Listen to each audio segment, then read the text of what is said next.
keep hitting you, but you don't seem to.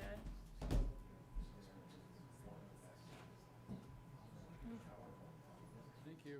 You can tell we haven't met in a while when I have to sign back into Zoom. Ah, jeez. This is gonna go.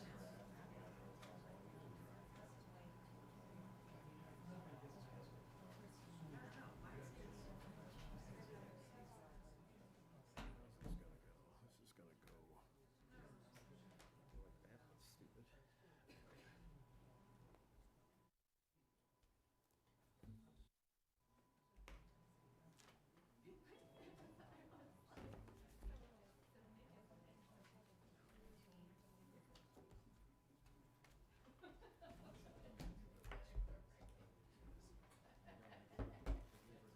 Christine.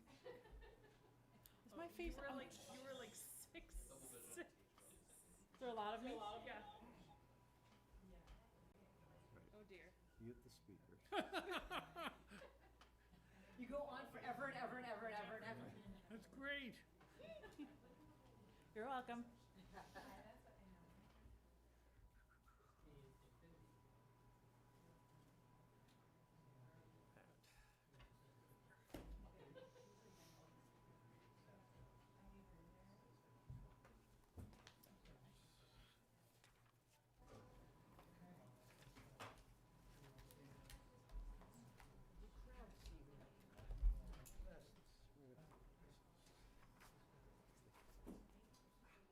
I can narrate for I'll you. get glasses here somewhere. I'd be in real trouble if I totally forgot. I always pack two just in case. Yeah. I pulled my extra ones out.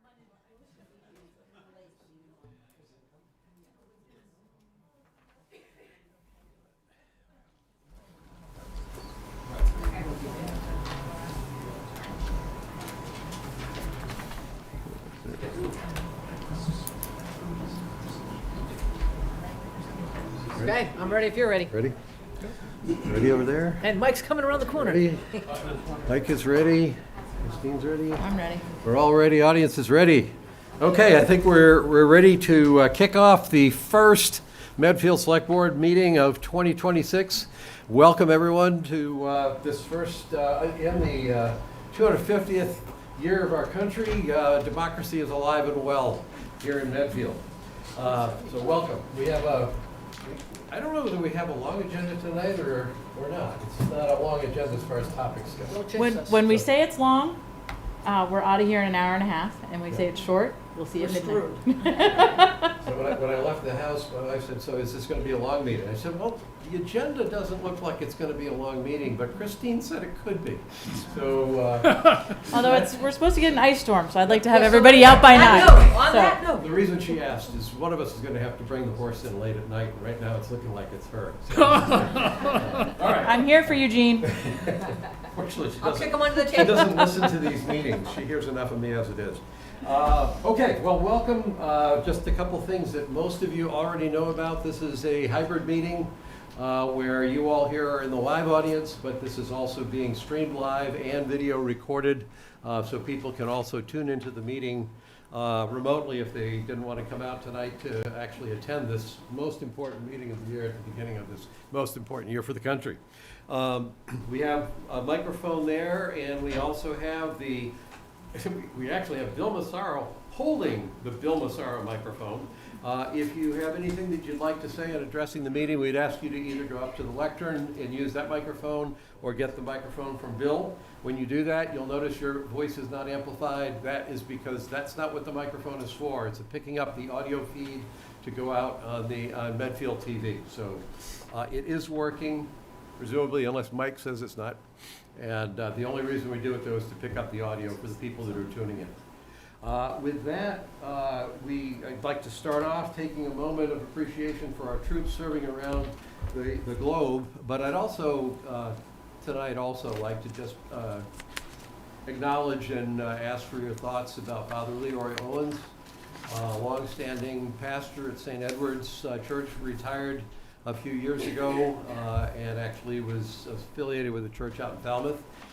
He passed away on New Year's Day. He was 90 years old. I'm not a Catholic, but I know Father Leroy, and I've known him to be a kind and wonderful man here in the town. certainly a good pastor at St. Edward's. So in addition to thinking of our troops, I just ask everyone to keep Father Leroy in your thoughts as well. And John Harney. Yeah, John Harney. We did that. But anyway, yes, John Harney, certainly. Thank you.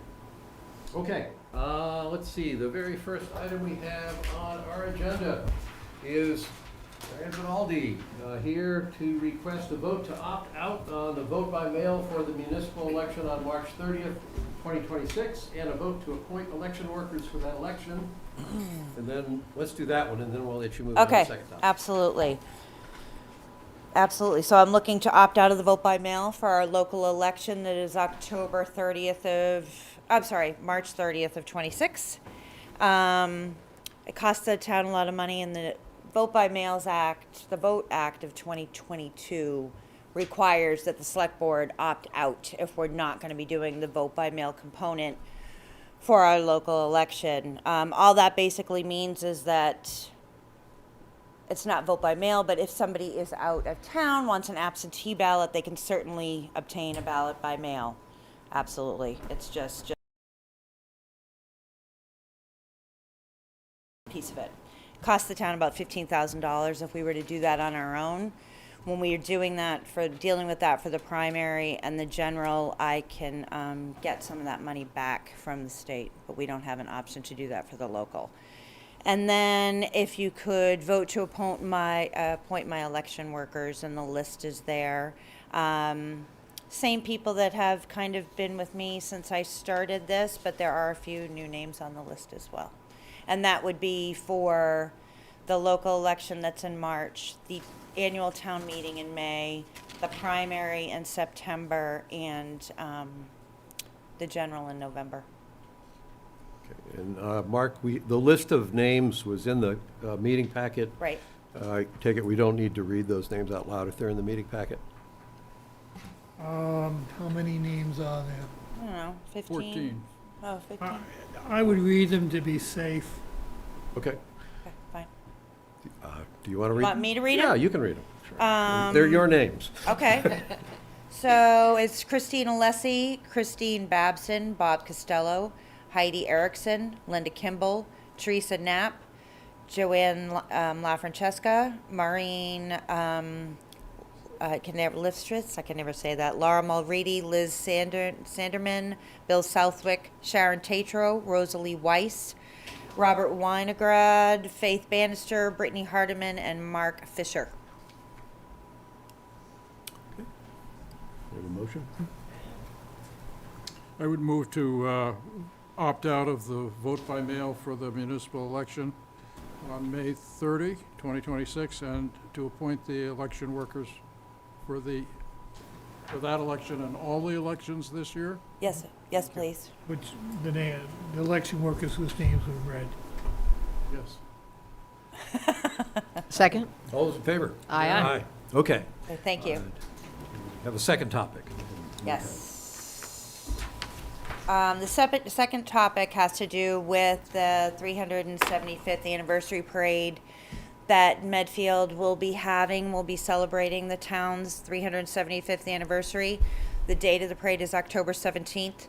I'm not exactly sure when it happened, but at some point in the spring, possibly, I was asked and approached, and then we appointed, or rather you appointed a committee to serve for the 375 parade committee.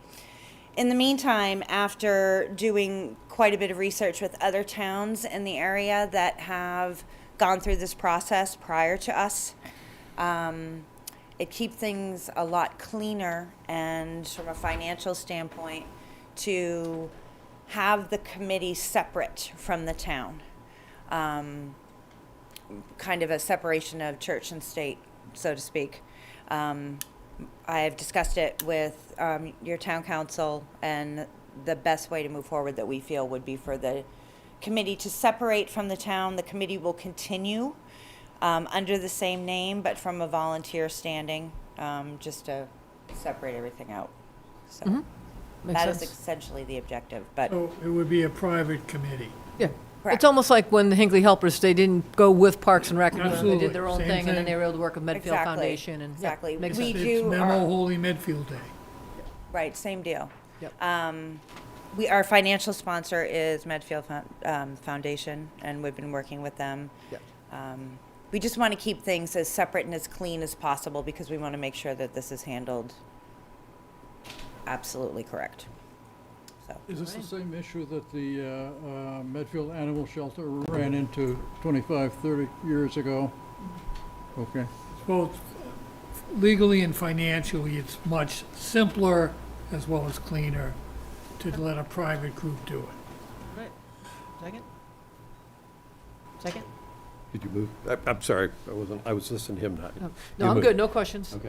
I don't know. So my question has to do with insurance. I was on the 350th committee, and Right. they tasked me with reading the insurance policy, which I did, despite the fact I hate reading insurance policies. And so that I was focusing on the insurance issue, and if the parade is not a town event, then the town insurance doesn't apply, I don't think, probably. Well, not Yes and no. completely, but it's a town street, so to some extent, there would probably be coverage. Right, and Yeah. anybody who is appearing in the parade or Marion is booking for the parade will carry their own insurance and indemnify the town. and they'll also be having to sign waivers of that nature in order to participate in the parade, whether they're a participant, whether they're a vendor, anything like that. And we've been working with our insurance company, both pre and post, how this would work, if the Right. committee was a town committee or not a town committee. So the town and It's just I mean, it's gonna be town streets. yeah. Town will be involved, just like Medfield Day. You're, Right, it's a DPW, police, Well, people Memo are has their- involved. Cooperative thing. Yeah, it's Well, has their own cooperative. insurance policy is the Well, difference. and they have the option of doing that as well, if they want to. They could probably get a Yeah, a one-day one-day policy. policy, yeah. Okay, to be determined later. Right, Okay, and we've already had a conversation. I don't Yes. have questions, so we can take a motion? I move to dissolve the 375th Anniversary Parade Committee. Second? All those in favor? Aye. thank you. Okay. Thank you, Marion. You're welcome. Incidentally, we had a post that people couldn't hear me, which people never say, but. Yeah, but, I think he fixed it, but okay, I did type in there if the audio issue remains to let us know. So now that it's been fixed in the system, and now that I've moved the microphone close, if anybody out there thinks I'm too loud, let me know and I'll move the microphone further back.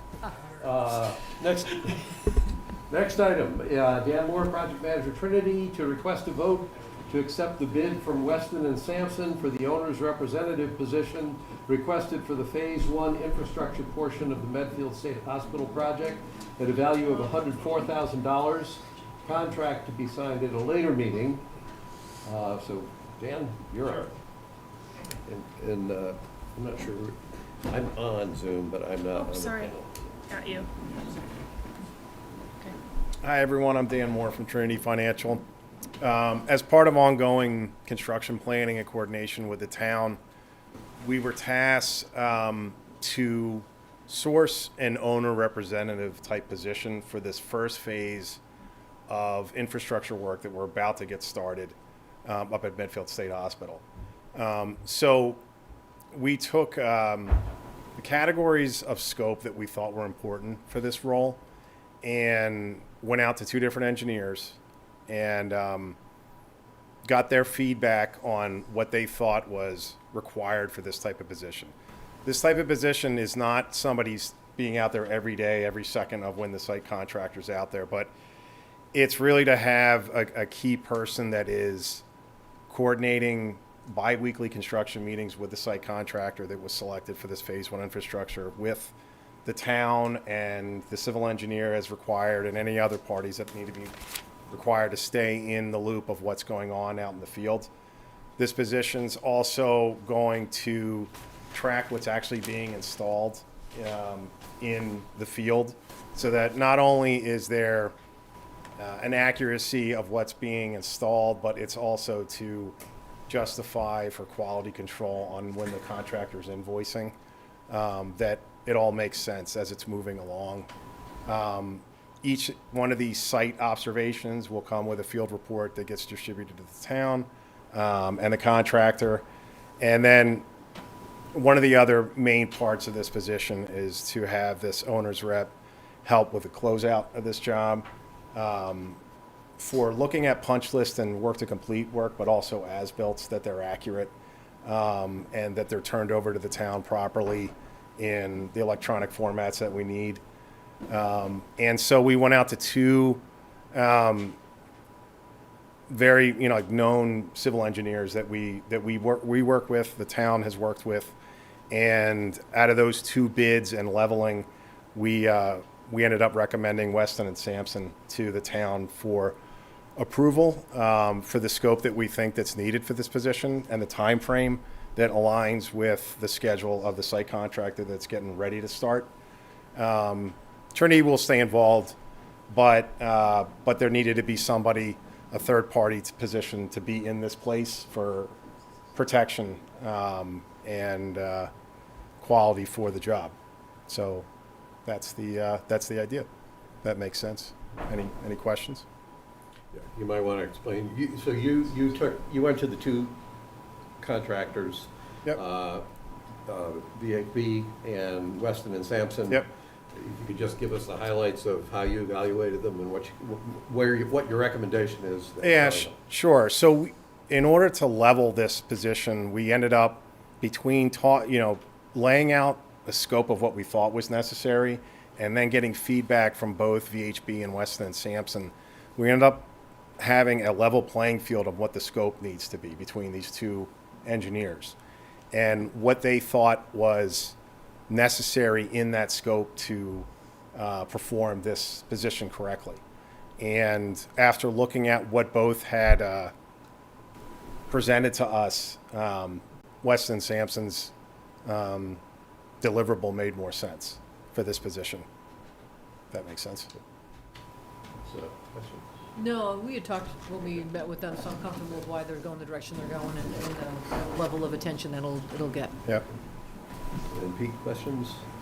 So my issue, Chris and Brittany and Mark, is just that the three of you are recommending to the select board to proceed with this, and that you're satisfied that Lisa Mead's on board with it too? Absolutely, it was our idea, we proposed it to Dan that we wanted Okay. to have somebody And I'm fine. oversee the project in addition to Trinity. And we just don't have the town staffing to have somebody out there to Absolutely, do that, yeah. so. Yeah, and again, it's not like somebody just standing out there, every day, every second. It's for important intervals of the job that somebody's, keyed in and following the contractor. VHB's still the civil engineer. They're still, handling their responsibilities of design and RFIs and submittals and stuff like that. And the cost of this is paid for through the MassWorks grant. Yeah. So. Yeah. And incidentally, the cost of it is $104,000 Yep. for approximately 6 months of Yep. this phase. That's their duration. Yep. And hopefully the contractor beats that, but we have as far as, the installation, but that's it lines up with what at least the contractor schedule. It would seem to me, given the complexity of the state hospital project from a town standpoint, being able to take on sort of an owner's representative in what you might think of as a relatively technically straightforward piece, in that it's simply putting infrastructure into the Yep. ground. We're not building or remediating buildings or doing anything like that. It's sort of nice for us to even figure out what we want from an owner's rep and how that Right. works in conjunction with VHB and with Trinity. So. Yeah, it's different than, what we'll have to do behind the curb, and all the private stuff is going to be a full-time job, but this is, wants to be isolated but protected position. And based on the agenda, so tonight, what we're being asked to do is accept the recommendation, but we'll actually be signing the contract At a later date. at a later date. Yep. Okay, sounds Good. good. And Dan, as long as you're here, could you maybe update us on where Trinity is in terms of their, I would Due diligence suggest going I would forward. suggest you close this out and go on. okay? I would move to accept the bid from Weston and Sampson for the owner's representative position requested for phase, whatever it says, 1, infrastructure, portion of the Medfield State Hospital project. Second? All those in favor? Aye. Aye. Okay. Thanks, Dan. The next item on the agenda is a comment about the meeting we had yesterday. Yep. That Pete, to Pete's question, if there's anything in general around Trinity specifically as opposed to. Where things stand, how you're making, are you making the progress you're expecting to make? Do you know about the financing parts? And Yeah, I mean, it kind of directly relates to our meeting yesterday, Yeah. that we had with the state. I'm planning to cover that. Yeah, so I mean, we might be saying more or less the same thing. Because let's put it this way, we haven't stopped, and this meeting yesterday helps us keep moving forward. Excellent. I guess is the short version. All right. You know? So, and if I can add anything to Gus, I will, Okay, as far as good. overview. Okay.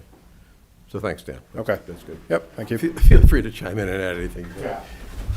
The second item that we had here, I just wanted to briefly talk about a meeting that took place yesterday. For those of you who are following the state hospital project closely, and in particular are following the funding for the state hospital project coming in through MassWorks, you might be aware that the official grant that we got for what we were sort of hoping was going to be the second of 5 years of $5 million, more or less $5 million a year funding to cover the $25 million cost in infrastructure to completely prepare the state hospital site for the project that Trinity is carrying out and that Belforge is carrying out. In the second year of the announcements, just a few months ago, we were informed we were going to be getting $1 million. Not $4.5 million, which is sort of what we were thinking was going to come in. You can imagine the impact that had on not just Trinity and the town, but also Belforge. I think I have this right. Belforge in particular is anxious to move ahead with its piece of the project, even though Trinity's, because of the funding on infrastructure, has had to phase things and stretch it out a little bit. And Belforge had kind of gone out on a limb to do that in terms of submitting permit fees, planning to get things done. But all of those plans were pretty dependent on getting this project that Dan's just talking about actually underway and completed, and in fact going beyond this project, which is just the first phase of putting the infrastructure on the site, which in my head means getting the piping that has to go across the front lawn so that you're at least at the campus. The next phase is getting the infrastructure that's required to handle that part of the campus that Trinity is planning to work on first. But it also supplies Belforge in its efforts to both operate up near the chapel, but also to be able to carry out their project. So when you come up $3.5 million shy in the second year of the 5-year hoped-for expectation, things looked a little dire. Well, yesterday we had a meeting here, yesterday afternoon, with Secretary Augustus from the Office of Housing and Livable Communities. That meeting, I think our Senator Roush deserves premier credit for taking the action to bring that meeting about, but we had all members of our legislative delegation here along with their aides. Secretary Augustus was here. We had Trinity was here with several representatives, and Belforge was. So we sort of had a rectangle here that was this big, but also that big going down that way. Trinity and Belforge was there. Secretary and the legislative delegation was here, and then the town, including Todd Trevenko, the chair of the development committee, the State Hospital Development Committee. We were all sitting there, perhaps ready to get into a heated discussion based on where we thought we were. To our great pleasure across the board, Secretary Augustus started off with an announcement that the town was going to be getting a $4.5 million out-of-cycle grant this year. So the good news for everybody here is we had a pretty good scare up until just over 24 hours ago, where we learned that the state, in fact, did confirm its commitment to this project. Secretary Augustus personally recognized what the caliber of project is, the quality of the project that this is. Obviously, he's not in a position to make budget commitments going out for all 5 years, but he's made the commitment, or HLC has made the commitment this year to provide the funding that enables this project to continue on the track that we think it's been, that we wanted it to be on, that we think it's been on. So yesterday was a good day for Medfield, it was a good day for the town, it was a good day for Trinity, I think it was a good day for the state, even though they were the ones that were coughing up the money. It was a good day for Belforge. And so anybody who's watching that closely, we're starting 2026 off on a good foot. So undoubtedly more to follow, but that's enough said. We'll, for anybody who's wondering. Good. I miss anything, Dan?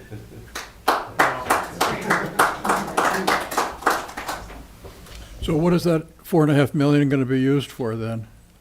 So that is the money for the infrastructure to get Right. us up to the campus to get. So is it just going to Belforge go in the connected. bank until we get the 25 or 30 million you No, need, no, or? we're gonna start the construction for the infrastructure to get up there. So Trinity is starting their, Belforge is starting their project now. They've already Right. pulled their building permits. This will allow them to connect water and sewer, and we'll start to connect the first 2 buildings on the campus. Chris, are you saying that Trinity's going to start on their 4.5 million of spending too? Yeah, yes, this 4.5 million is for the overall Trinity project, but it will Yeah. allow Belforge to connect. Yeah, okay. So what's, correct me here if I get this wrong, but in 50,000 foot level, originally, as I understood it, Trinity was actually going to try to basically take the whole project on and just, I think you'd already be building, if Plan A had come through where there was 25 million up front 3 years ago, the whole project would be underway. When it became clear that MassWorks funding, the state was not in a position to just pull $25 million out of their hat, the path became a MassWorks cycle with the goal of getting to the 25 million, and when the max cycle, max coming from MassWorks itself is 5 million a year, you can do the math and you can see that it stretched things out. So So- Trinity wound up going to a phased approach. This infrastructure is the second increment, not the one we just agreed on for the first, but the second increment, that's what the state is going to provide now, will enable the infrastructure to go in to support Belforge, but also support that portion of the campus that's most closely located to Belforge. That's the Trinity project. So that first phase of the Trinity project will be supported with this infrastructure. So Dan, are you still then shy about 15 million to do the infrastructure? Roughly. Yeah, okay. But And- so- and- The closing is supposed to happen next September. Are you guys going to go ahead at that point, or are you going to wait until you get the 15 million? I think that's probably an unfair question to ask. Yeah, I Dan, at can't this answer that point- yet. Well, I found this That's there, go on there. Yeah, I can't answer that yet, but I will say that the, yesterday was a major milestone in us moving, like having a plan to move, keep this moving forward. That makes sense. Yep. So, If but everything Christine and Gus have said is correct, essentially. It's the next major phase of infrastructure that we need, that it's actually on the campus, that runs up Service Road and gets up to Belforge. And the few buildings that are in its path will also have services ready to go to those private buildings too. That's great. That's a good step in the right direction. So we can't say whether you're going to close until you get the 15 million. No, I don't think that, first off, I don't think it's fair to ask Dan those questions. Those are business questions for Trinity, but both from Belforge and my sense from Trinity, and Todd, you can jump in on this as well. I don't know anything about these kinds of projects, but the one issue I picked up that's important around this infrastructure funding for both Belforge and for Trinity is the investors that will put private money in to fund a project won't do that until they're confident that the infrastructure is coming in. So what I take from that, and probably I take it as much from listening to Gene Minio with Belforge, is that it's not that you have to have every last dime of that infrastructure funding coming in. It's that you have to have the demonstration of commitment that's there to the point that investors looking at it will be willing to basically put their own private funds in because they are confident that that money will come in. So I'm, without speaking for Trinity or without forcing an issue, when you ask the question, you gotta wait for the other 15 million before you do anything, the answer to that's no. The infrastructure will support doing something right away. certainly it can't be done right away until Trinity buys the property. So it's a fair question to wonder about at this point, but it's an unfair question to look for an answer to at this point. Does that make sense? Well, I hear what you're saying, but I mean, I think Trinity probably has a pretty good sense of Well, I think I just. what their I think- thresholds are. You know, Dan's a construction guy, so I don't think it's fair to ask Right. Right. questions. And it's a business decision, ultimately, that Trinity has several months to ponder. So, I think what we heard from the state yesterday, I might get the number wrong, Christine, but it's a total commitment so far on Yeah. Massverse of 8.8 million, I believe was in. Somewhere around there, right? After this, it's close to 9, yeah. Yeah. So Close to that's $9 being million used for after the this. 3 intersections in town and this infrastructure project, bring everything up to the 2 Belforge buildings so they can close their financing and start their 2 buildings. And then you'll be set up for your first phase, but the additional funds take it. Bill? Hi, Bill Massaro, Evergreen Way. I just wanted to comment that this is not a terrible surprise. Back during the 2018, when the Hospital Master Planning Committee was going together, they had investigated doing exactly this project, starting, from Hospital Road and taking it up towards the inner chapel. So it's not nothing new. It's not a radical idea or anything else. It would have been nice to have done everything all at once, but the town had even considered doing this back before they had put the property out for sale. So, yeah. So it was a phased approach. So I mean, it's certainly good news, I think. So. Huge. Great news. You have a question? Oh, you, So it's okay. Dick Judge, 8 Juniper. I hope everyone's well in the new year here. I just wanted to point out on that a little town in Western Mass had a similar type project that they put together to attract world-class artists and so forth. And they have been prospering ever since. The town's called Lenox, and the project was Tanglewood. And so I'm easily going to say tonight that this project will serve the same for the little town of Medfield to bring us up into the big leagues. So our businesses will prosper, the town will prosper. New people will be coming into town to build and to help grow Medfield in a way that we feel is appropriate. So to that end, I think that we have the ability as a town to make decisions regarding, especially in particular, permit fees. So I believe, I heard it through a birdie, that the permit fees for Belforge were, Christine? $600,000. $600,000 just for the fee for permitting. So I'm wondering if also everyone else involved with the next project will also be hit with the same fees. And I'm just asking that be looked into as part of a package that maybe the town could see their way into easing the pain of permit fees to help not only Trinity but Belforge. The permit fees will stand both for Belforge and for Trinity. Okay, so what I'm asking is that the town reconsider that at some point, because it's a great thing for the town, and the town will make their money back 10 times over if we treat these 2 operations with the kit gloves that we need to. So, thank you. You know, Dick, the permit fees are not some sort of windfall that thanks the town for doing things. When a project of this magnitude is coming, there's significant time and effort on the part of the town. All those good things you said would happen, they don't happen with the wave of a wand. They happen because the town puts the time and effort into figuring out how to do that in a way that both enables the economic side. I think that you're talking, like, if you're shooting for Tanglewood, it enables that, but it does it in a way that doesn't destroy, it's still nice out in Tanglewood. It hasn't lost the culture and everything. It's a great place to live. Lenox has figured out how to manage that and keep their town going. permit fees are for inspections, they're for all sorts of things that are real cost to the town. And to give you an order of magnitude, the warrant committee, in looking at the revenue projections for FY '28, under the original plan, they were carrying $400,000. I checked my numbers, but $400,000 of the total permit fees for the Trinity project, they were carrying as an important increment for the revenue stream for 2 years from now.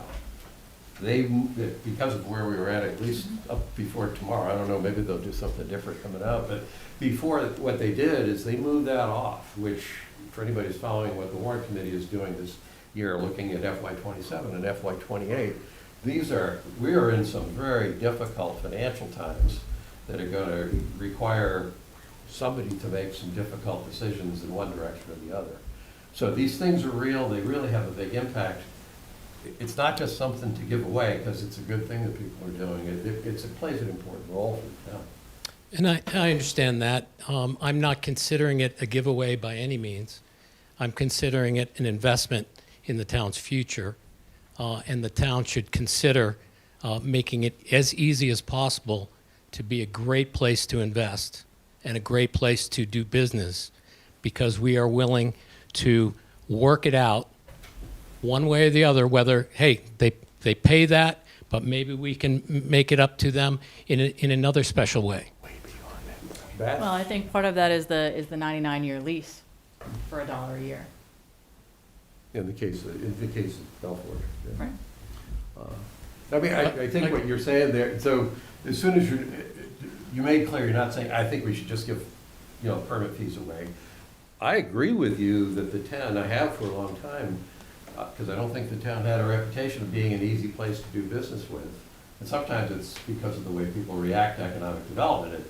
People aren't sure they want a lot of it, but I agree with you that let us keep the fees, but let us also take a good hard look at what we can do to not make the regulatory side or the oversight side of economic development any more burdensome than it absolutely has to be. In fact, ideally, if there's ways we can make it easy, if that's your point, I'm totally in agreement with you. It's exactly my point, is to make it easy and pleasurable. This is not a pleasurable kind of thing to put something like this in.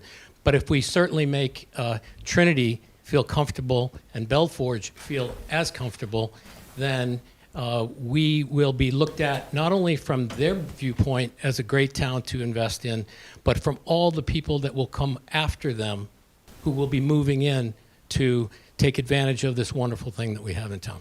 Thanks. That's fair. Yep. But I think one point we made yesterday was, and the state plays an important role. It's certainly the town, it's Trinity, but the state also plays an important role. I use the analogy of a three-leg stool: town, Trinity, and state. And if any one of those legs collapses, you better be pretty good at balancing on a two-leg stool to make Isn't it that the Trinity? No, okay. Okay. I had one question from Jeff Hyman. Can you say ignore? Bravo in the news. Cancel. Oh, okay. Then I got a second comment from Jeff asking me to cancel this. Despite that, I'm going to answer a basic question he asked, which is, did that mean the state gave us a 5-year commitment and given us $5 million a year? And the short answer to that is no. They have made a commitment to give us the second increment of what we hope is a 5-year, $5 million a year contribution to this. I think subjectively, I would say I did not, trying to read between the lines, trying to look somebody in the eyes to see if there was any subterfuge that I could see in the clouded eyes of somebody from the state. I did not. What I saw was actually a very positive, upbeat, and affirmation of commitment coming from the secretary. As a practical matter, legally, as high up as the secretary of a governor's cabinet member is, nobody in the state can commit money that the state itself is not committed in the budget. We know that here. We write multi-year contracts, 3-year contracts, but there's always a clause that says, you got to understand, this is subject to the voters approving the commitment of funds for the second and the third year. So we have free get out of jail card. We can welch on the contract. If the voters did not approve the funding, we're off the hook. And the same thing's true with the state. So a commitment, firm commitment is not reasonable. Certainly a commitment letter for this year is huge in helping Belforge go after funding this year. And I think, even though it's not formal, getting a confirmation of commitment and then perhaps a subsequent confirmation of commitment in another year from now, as that time goes by, I think there's greater and greater grounds to feel like we have an effective commitment, even if it's not a legal commitment. So, okay, enough said? Mm-hmm. All right, then let's move to the next item. I have Katie Walper, and I think, Lauren, you're coming up too, Parks and Rec Director, to provide an update on Parks and Recreation building discussions. Thank you. I have some slides. So I'm a marketing faculty. Thank you. My name is Lauren Beadle-Spacher. I am the co-chair of the Parks and Recreation Commission. I live at 6 Deerfield. I'm here with my colleagues Nick Brown and Rob Tatro, as well as our colleagues Erin and Katie from Parks and Rec. So I just wanted to give an update because it seems like there's been a lot of discussion about the needs of Parks and Recreation, especially online. And since, we don't always have a lot of attendance at our meetings, I thought maybe this would be another forum for us to share some information. So wanted everybody to know we have not been kicking the can down the road. We actually are working very hard and trying to find solutions that benefit the entire community. Next slide, please. Thank you. So I just wanted to give an update of where we are now.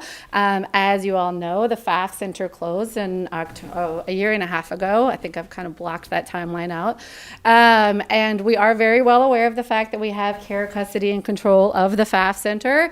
However, the town did vote not to invest in the improvements for the FAF Center because at minimum, it was going to be a couple $100,000, and we were afraid that once we got in there and started digging around, it was going to really spiral to potentially 7 or 8 digits. So, since then, I would like to commend Katie and her team. They have done an incredible amount of work in maintaining the continuity of our programs. We have had tremendous community support. I specifically want to thank the UCC. We are running office spaces out of the UCC and programming there. Also, we have collaborated with the COA, Blake, Memorial, and Dale. So we're extremely grateful to our our colleagues in town who have helped us. Also, this year, we added Aaron LeBlanc as the assistant director and Brian Knott as our program coordinator and camp director. We have an amazing team, as well as Kirsty. These 4 are really incredible. And the things that they've been able to do, given the limitations of our building, is really extraordinary. The other thing that we're very, very proud of is the continuity of summer camp. Personally, for me, as somebody on the commission, this is something that I'm very committed to as somebody who desperately always needed childcare. And we want to make sure that it continues to be accessible and affordable for everybody in the community that needs it. And despite our building challenges, we have continued to create new programs. They're always trying innovative things. And for kids of all ages, as well as trying to add more adult programming. So despite the challenges, we still are not costing the town any money. We are making money, and we are adding value to the town. Next slide, please. Our primary goals for the future are to maintain continuity of our current programming. We would like to reduce the reliance on other organizations. We do have to use the schools a lot in the summer, and we are very, very grateful to the school system for that. However, it does impede what they might want to do for their own capital projects over the summer.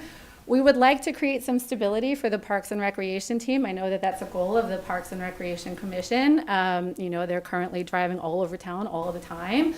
And we want to make sure that we're maintaining accessibility for the community. We want to make sure that those who want access to programs can have it. And our additional goals, we would like to develop new programming, especially for teens and adults, and continue to be revenue positive for the town, and to invest in additional capital improvements, specifically around our fields. We were able to invest significantly in Metacomet, and that was from our own, we were able to contribute from our own capital budgets. And we would like to continue to, take our revenue and invest in capital improvements in the town. Next slide, please. The way that we would like to do that in the immediate future is to build a prefabricated building at Hinckley. If you have attended any of our meetings, you will note that Nick and I have gone back and forth on what's a better word, prefabricated or modular. I think modular, he thinks prefabricated, so I put it up here for him. But potato, it's not a trailer, okay? So I have a mock-up on the next slide, it's not a trailer. It's a less expensive building. And the reason that we're choosing Hinckley is because, one, it's available space. It's already been approved by the town. It would help the pond become a destination. We also have this beautiful playground, and we'd be able to integrate the pond and the playground more. Easy in and out with parking. I have received quite a few text messages from people. Why did you ask for the wrong amount at the warrant committee or at the warrant last year? First of all, that's really insulting. And second of all, we did not ask for the wrong amount. Okay, that was what we were originally bid, and when we put out the RFP, it came back at 2.5 times that. So that is why we don't have a modular currently. It wasn't that we asked for the wrong amount. So that's what happened at the last warrant committee. But the good news is that we already have that $165,000 allocated to us. Next slide, please. So at this next town meeting, we would like to ask for a warrant for the balance to actually get a modular. We are a prefabricated building. We are currently pricing out the prefabricated building. This is an example this is an AI generated image, everybody, okay? It's AI generated. You can tell that the parking lot is not in the right shape, but that is Hinckley Pond, and that is an example of what a prefabricated building could look like. We already have funds allocated from the previous warrant. That's the aforementioned $165,000. And we have savings from other capital expenses because we are good stewards of the money. Katie especially, very good stewards in keeping us in check with our budgets. So we think, we'd like to estimate that a prefabricated building could cost anywhere from $800,000 to $1.2 million. But we already have a significant portion of that, probably around $400,000.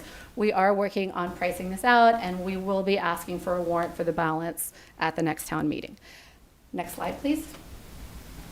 The reason for wanting that prefabricated building right now, again, is we would still need the schools for our camps. We have how many kids do we have? 220. They're not going to fit in a prefabricated building, no matter what the size. So we would still need the schools, but we hope that we could run more programming out of a building, and we could really optimize the space around Hinckley more.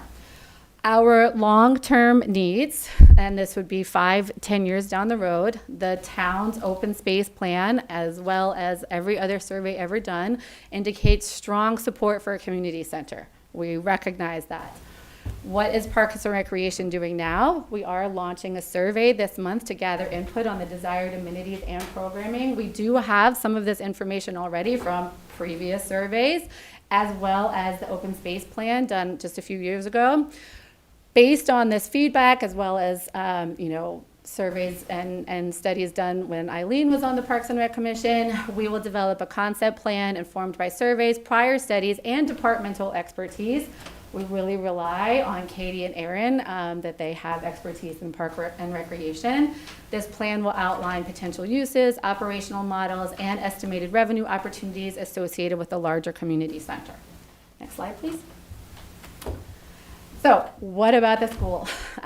We have noticed that there's been a lot of discussion in town about whether a community center should be built alongside a new school. I just would like to note that many of these discussions did not actually include Parks and Recreation representation.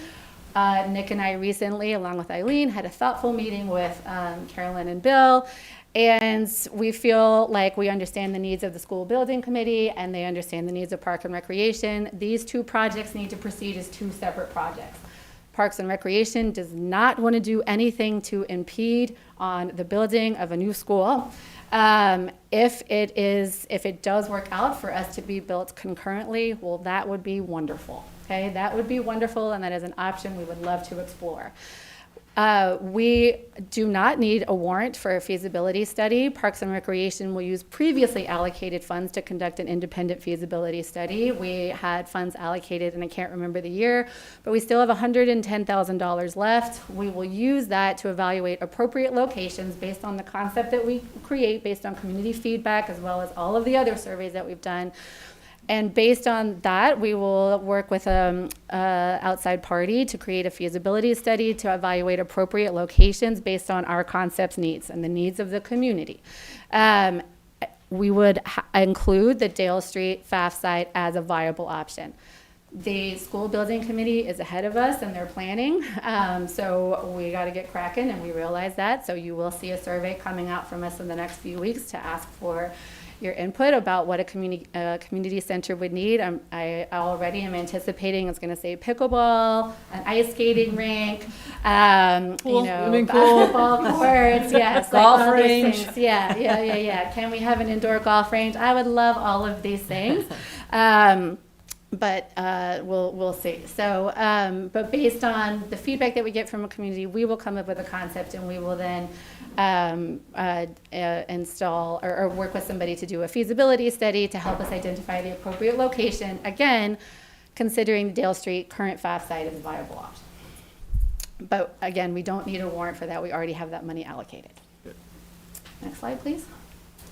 So just again, our next steps, this is our amazing team in AI-generated cartoon format. Just so everybody knows, we are working on a prefabricated building as a solution to build out the Hinckley Park and Pond space to give our Parks and Rec staff a more permanent office space, to allow us to run more programming, to reduce our dependency on other stakeholders in town. We will work on a feasibility study for a new building. We can get started on that before the town meeting. And we welcome all community feedback. You are welcome at any of our Parks and Recreation meetings. And again, we're super grateful to the community, we're super grateful to the school building committee. And if it works out that we can be built concurrently, that would be amazing. But we want to explore all options. We do have quite a few options available to us. I'm happy to take any questions. Okay. That was excellent. Thank you so much. Thank you. It's like I do this for a living or something. Well, something I want to clarify, because we did talk about it when we all got together just before the holidays, that this building is by no means like the Band-Aid, like, oh, we don't have to worry about Parks and Rec anymore. Like, this is literally, if anyone can envision Hinckley Pond right now, there's a brick shack that's been there since the 70s, if not the 60s. You can just tell by the signatures on the wall, right? And that would get displaced by this new structure, right? So it's that there is a location. It has all. When we were in that meeting, the concern was like, well, you know, what about conservation? Would we be impeding in certain areas? No, like what's there today is where you guys could build. And it's really, and I'll use the phrase, and I know it was kicked around during that meeting, it's kind of like an administrative headquarters. So if people can wrap their head around, it's where today where you're trying to juggle everything at UCC, you'd be able to juggle it there. Yes, could you have some programs there? Yes, but by no means would it be the programs that would help you be self-sufficient and actually not be a drain on the town at all, because you'd be able to grow your programs. If we cannot, due to conservation restrictions, we cannot build the ultimate building that we would like. If we are able to build a bigger building, we could make money. We could be extremely revenue generating and contribute back to the town. We'll still be able to do that with a smaller building, but we could do more. So even if we build a modular and then hopefully, I'm going to speak optimistically, like I'm going to put it out there, I'm going to manifest it, that we get like a more permanent new building in the future. We would still use that building, and the town could still use that building. It's my understanding you need storage. Like we still, we're still storing stuff at FAF. We need to store that somewhere depending on what happens with the FAF. So it will always be in use. It should not be, let's build this prefabricated building and then we're done with Parks and Rec. Like, no. Okay, I wanted to make sure that was said loud and clear, because if you've sat in this chair, even though you tell people you're not building on the sledding hill, it comes back that you're building on the sledding hill. So I just need to make sure that people here, where we are not trying to make this building be the end-all be-all. It's giving you guys a new headquarters, especially where during the summer it's so key. And that shack has been around like forever. Like it would be such a novel concept to have a structure there that your swim instructors and your lifeguards actually have something to go into from June to the end of August, on top of all the other things. I do have a question. That lot hasn't been paved. I know at one point it was on the docket to get done. Is that, with everything that's gone on with not having the FAF, has that been pushed out? Hinkley? Yeah, Hinkley parking lot? Hinkley is just on, it's on hold until we figure out what we're Sure. doing. Is it recommended for the prefab to go first, then we pave, or to go vice versa. So Okay. we still have the money allocated for that. It's just trying to figure out if this does get approved at town meeting, are we going to then put up and then pave, or pave first, then go up? Okay. But we already have the money, we're not asking for it. Already have the Yeah. money. Okay. And then you are aware that there's a citizens petition that's been, Yes. okay. Have you had a chance to meet with that individual one-on-one? No. Okay, so, We did reach out, but it was right before the holidays, but we have not had a chance to meet. okay, And like I said, we already have the money allocated for a feasibility Right. study. right. So that's why I want to make sure that I'm hearing you loud and clear saying what has been put forth, it really does not support where you're at, where you're going, and No. so hopefully you will get a chance to one-on-one, you can bring them up to speed with all the things that you are doing. And as you said, it's really hard to communicate what Parks and Rec is doing because your meetings are not attended, so that people just start hearing through the rumor mill, and post office is a horrible way to like move information along, because it gets altered and edited. 21st. And we have, and our next meeting is most likely going to be January 21st. And we did, there was, I know all of our minutes are now available online, minus 1 or 2 months. Okay.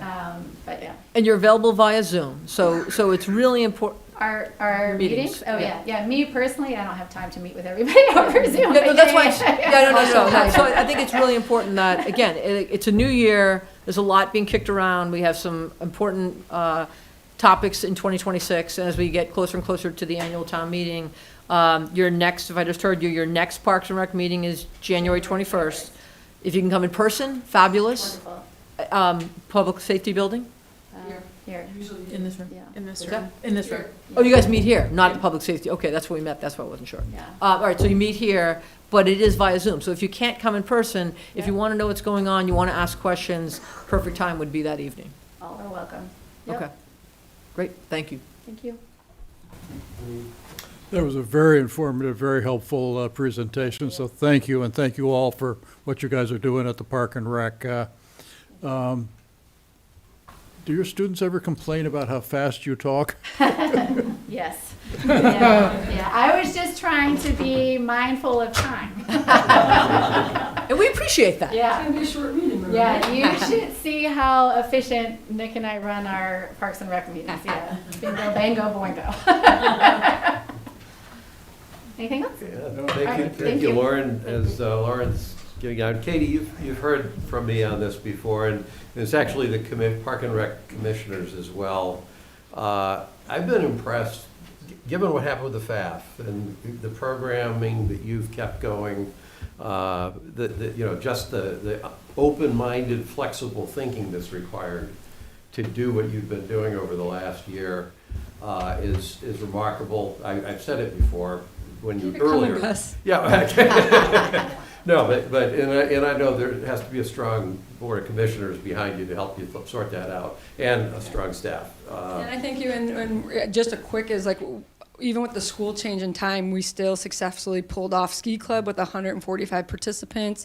We're looking to enlarge our camp again. Last year we went up numbers by approximately 100 campers, and now we're looking at adding additional weeks as well. So there's always the need, and I think we appreciate the town support, getting Aaron in the assistant director position, and Brian, who is I call him the hometown hero. The kids just flock to him, and I think that speaks of the support from the town, but also our passion. We went with a bunch of 8th graders to the Wachusett yesterday, and all of a sudden Aaron and I are loading up their bus, and like, we looked at it and said, this is our why. Like, this is a group of kids that wouldn't have this opportunity. And fortunately for us, we are making money, and I think that helps the burden a little bit, but we're trying to keep it as affordable as possible because we are increasing things, but we do appreciate all the kind words. We're working hard.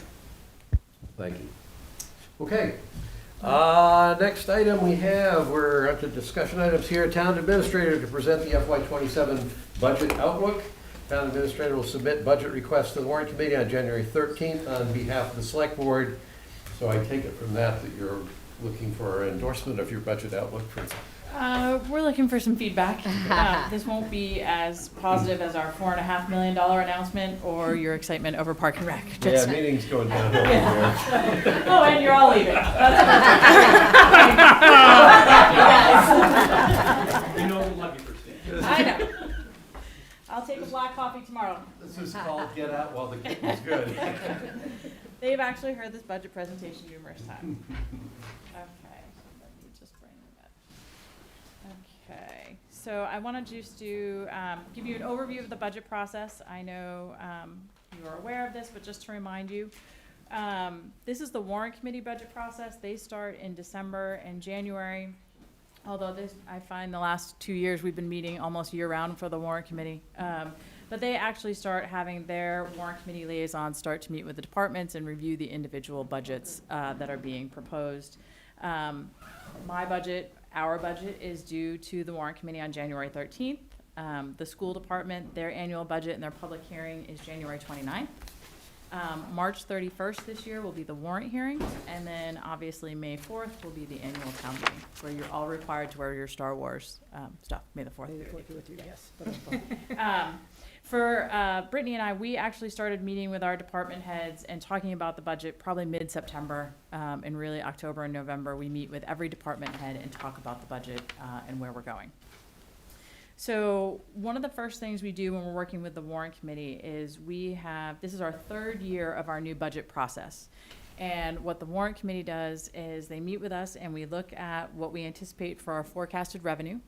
And then we look at what our fixed costs are going to be. So if you look at the revenue estimates and assumptions for this year, we are showing our tax levy increase obviously at 2.5%, which is under Mass General Law. Our new growth has decreased this year by 12.5%, and that is due, we don't have a lot of building projects going on. We have small renovations going on, thank you very much, but we don't have any large building projects or subdivisions going on this upcoming year for fiscal year 27 that have been approved. So we brought that down. Our debt is also being reduced by 2.2% as our debt falls off our excluded debt. State aid this year, we are estimating a 2.5% increase. Now, this is significantly more than what we usually anticipate at this time. And we usually estimate about 1%. But knowing that we were going to have some budget issues and some tightness this year, the warrant committee and the school committee have asked that we be slightly less conservative than I have been in the past when we were building this budget. So we work with the warrant committee and everybody feels comfortable with a 2.5% increase. Now, the governor's budget is expected to be released the week we attend the Mass Municipal Association meeting. So we anticipate Governor Healy will speak that morning and allow us this at least 2.5%. But just to caution everybody, we always use the governor's budget for town meeting, and that governor's budget increase may be less than 2.5%. We'd have to go back and review this. Okay. Our local receipts are estimated at $5.5 million. I know we had our 3-board meeting, the school committee, the warrant committee, and the select board. After that, the warrant committee met, and we have slightly increased our motor vehicle excise, which we had talked about at that meeting. So we did increase that slightly. Our other available funds, you'll see a decrease this year, and that is because the ALS revolving fund has been removed as a shared revenue. Revolving funds had never been part of the shared revenue formula, so that has been removed. And we also have a reduction in the pension reserve offset this year because our pension assessment is slightly down this year based on the new actuarial study. So this is just an overview of exactly how that breaks out. So I think it's important for everybody to see the large amount of the property tax levy that the town's budget depends on here. And this is just a graphic breakdown of what I've just discussed with you. Any questions on? When you made the comment about the motor vehicle excise, what did we do there? Did we anticipate getting additional dollars? So we estimate what we're going to increase it by, and we tweaked that estimate, I believe, by $200,000 for fiscal year 27. And why were we comfortable that we would be getting more in? I forget this conversation. So we based it on our last 5-year averages. Okay. So we felt comfortable going up a little bit. Okay. And why you don't want to be over on these. It'd be very easy for me to do this budget and estimate all of our estimated revenue high. Sure. And have a balanced budget. That would be no problem. The reality is. But the reality is not. So when when we have our tax classification hearing, it would be clear that we had overestimated what our revenues are. And the Department of Revenue keeps a tab on everybody and what their estimated revenues are, so that towns aren't doing that. Okay. And you're not avoiding an override by doing it that way. Okay. Next up, I want to go over what our fixed costs and assumptions are. And so we define our fixed costs as, in terms of school and town benefits that we're all responsible for. They're non-negotiable, they're items we have to pay.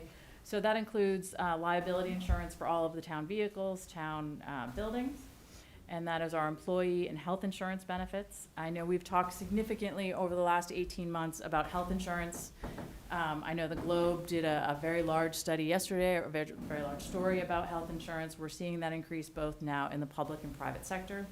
Last year, the town had an increase of 17% in health insurance, and we're estimating a 15%. I believe we're being conservative in that 15% estimate, and we may see that go slightly higher. Once again, we'll find that out at the Mass Municipal meeting. A lot of people have asked, why don't we just change that? What can we do about that? And just to refresh everybody's memory, health insurance is a mandatory subject of collective bargaining. We did that 2 years ago. We bargained with all of the unions in our PEC, our Public Employment Committee. And we made plan design changes that actually resulted in a 2.5% reduction in our health insurance rates by making those plan design changes. None of us had predicted what would happen last year, which was the perfect storm for health insurance for both the public and private sector. So last year, we actually did have a 17% increase in health insurance. That PEC agreement, the MOU, expires next year, and we'll be meeting with the unions again to discuss that. It's a benefit for both the town and the employees to have that discussion. We did see a slight decrease in our Norfolk County retirement assessment. However, they have moved their full funding out to fiscal year 36, and we will see a more significant increase next year. Our fixed costs for Tri-County have gone up. We are estimating approximately $150,000 increase. We have doubled our enrollment there, which is great. Our students are taking advantage of it. But we have to pay our assessment on that. Yep. And actually, I should say that Tri-County is coming to visit the warrant committee On Tuesday. Next Tuesday. So they'll be coming in to explain exactly how they do their estimates and their enrollment and the capital project that's ongoing for the new school. And then our assessment, our appropriations not requiring appropriation at town meeting, sorry. Our overlay increased by $25,000. And that was due to the changes we made in the senior tax work-off program. Oh. So that's where that money is budgeted. So that $25,000 is reflected there. And so once again, this is just a graphic showing you exactly what I explained to you. And I think, again, it's important to look at where our health insurance is and what the amount that is on our fixed budget. Our health insurance alone is going up $1 million this year. So I think it's important to see where that is. And I actually had Brittany put this presentation together, and I actually had her separate out employee benefits and health insurance because I wanted you to see specifically what the health insurance component of this budget was. Next slide. So what are we doing? And the select board have actually already taken some actions on this to try and reduce the cost of our fixed cost. One was retiree health insurance. Back in October, we instituted co-pays for our retiree health insurance on our Medix plan. At our last meeting, we did a fiscal year 27 debt service reduction. We had 3 capital projects that we have reallocated to offset debt service for fiscal year 27. And we're working with our insurance company to investigate increases to our property and casualty deductibles to try and offset the cost of our property and casualty. And for anybody who's looking at the full budget that's online, you'll see a significant increase in our property and casualty over what was budgeted last year. And I would just like to caution everybody, that is because we used $100,000 in credits. Knowing that our health insurance was going up significantly, we also get our property and casualty through Maya, and they started giving rewards credits on the property and casualty to try and bring that down. So knowing we got that notification in February, we applied all of our $100,000 credits so that we would have less of a reduction in both the town and the school budget as we entered town meeting. So this is the warrant committee guidance that's been issued both to the town and the school department. So we have a little over $75 million in revenue, $16 million in our fixed and shared costs. That leaves $59,829,657 for available for revenue for both the town and the schools. And that's how this breaks down in the 75-25 budget guidance. So, Christine, could I ask you to just comment on, we've talked about fixed costs, now we're talking about operating budgets, but capital budgets. capital budgets are completely separate. So capital budgets are, our capital budget are vehicles, software, paving. Those items come out of the capital stabilization fund, and that has been funded over the last 5 years through free cash. That does not have a dedicated revenue source. We also have the municipal building stabilization fund, and that takes care of any of our new buildings, upkeep, maintenance, and that is an override that was done in 2018, and the select board increased that by 2.5% as allowed. So that, what I'm getting at is that, let's take the override by itself. That's something that the town has approved. In the revenue numbers you showed here, though, that we don't That is see not that included, because nope. it's an override. So in terms of trying to understand the budget, there's all the fixed costs, there's the operating budget, and then there's all those reserve funds, some of which are being funded through free cash. Correct. Others are being funded through a dedicated stream that's the override that was passed. And so it's kind of didn't show up on any of this stuff, but those are. Nope, this is strictly operating budget, no capital expenditures. So the school department, the increase allowed under the budget guidance from the warrant committee is 1.26, and the town departments is 1.29. So for the town departments, that's only an additional $186,000, 686 for fiscal year 27. So what I'd like to talk to you about right now is when we met with our department heads, we asked them to submit a level service budget, knowing that we were going to have some budgetary issues. We did allow for some budget requests that were over and above that, and that were promises that we had made or discussions we had had in the fiscal year 26 budget. So the first one of that was a new employee to support our DPW grounds division. We were able to kind of kickstart that, and I say kickstart tongue-in-cheek because we've been working on that for about 6 or 7 years now, trying to move this forward. So we formed the division. We have one person assigned to that division. We had talked to Mo that we would appropriate for an additional employee for that division. That was included in the fiscal year 27 budget requests that were returned to us. We also instituted a day captain to support the fire inspection services that we have through the fire department, and that is to alleviate using an existing firefighter on overtime to conduct those inspections. Facilities, we had a 10% increase in our natural gas costs. Information technology, the increase in our software costs is about 6%. That's our Google, that's everything that's going up on a yearly basis. We did include a managerial merit for 100, you all wish. 1.5% increase for our managerial merit, and our COLA also reflects a 1.5 increase, and that is to match the police and fire contracts that are 1.5 and a 2%. And this also included our second year of our fire and police contracts as well. Doing all of that, we actually need a little over 3% increase in our budget. The 1.29, we have obviously our own deficit in the town budget. So one of the things we're looking at is how to meet that budget guidance from the warrant committee. So we are starting to propose some of these cuts. And that includes not filling the additional person for the DPW grounds division, no day captain position for the fire department. Is that an additional full-time employee or a? Yes, this was what was proposed in 26. We had It's said not just designating somebody as the No. day captain, it's bringing in a new person. it's bringing, yeah, yep. Or moving one of our current people to the day captain and backfilling that with a new firefighter medic. What's the staffing at the fire department during the day? So right now we have 4, since we have the SAFER grant, we have 4 on every shift. Or on? Yep. We are. They can't use one of those to do this because they're out They're on calls. shift, yep. Yeah, so you couldn't have them out doing the inspections because then we'd only leave 3 on shift. We are proposing eliminating the HR generalist position that we had proposed last year and was approved in the town meeting budget. Brittany and I would continue to handle HR. We are proposing not filling a part-time administrative assistant position that has opened up in the land use department. We are proposing to close the Saturday program at the Council on Aging. We are proposing to close Sundays at the library. In DPW, we would also be reducing vehicle maintenance.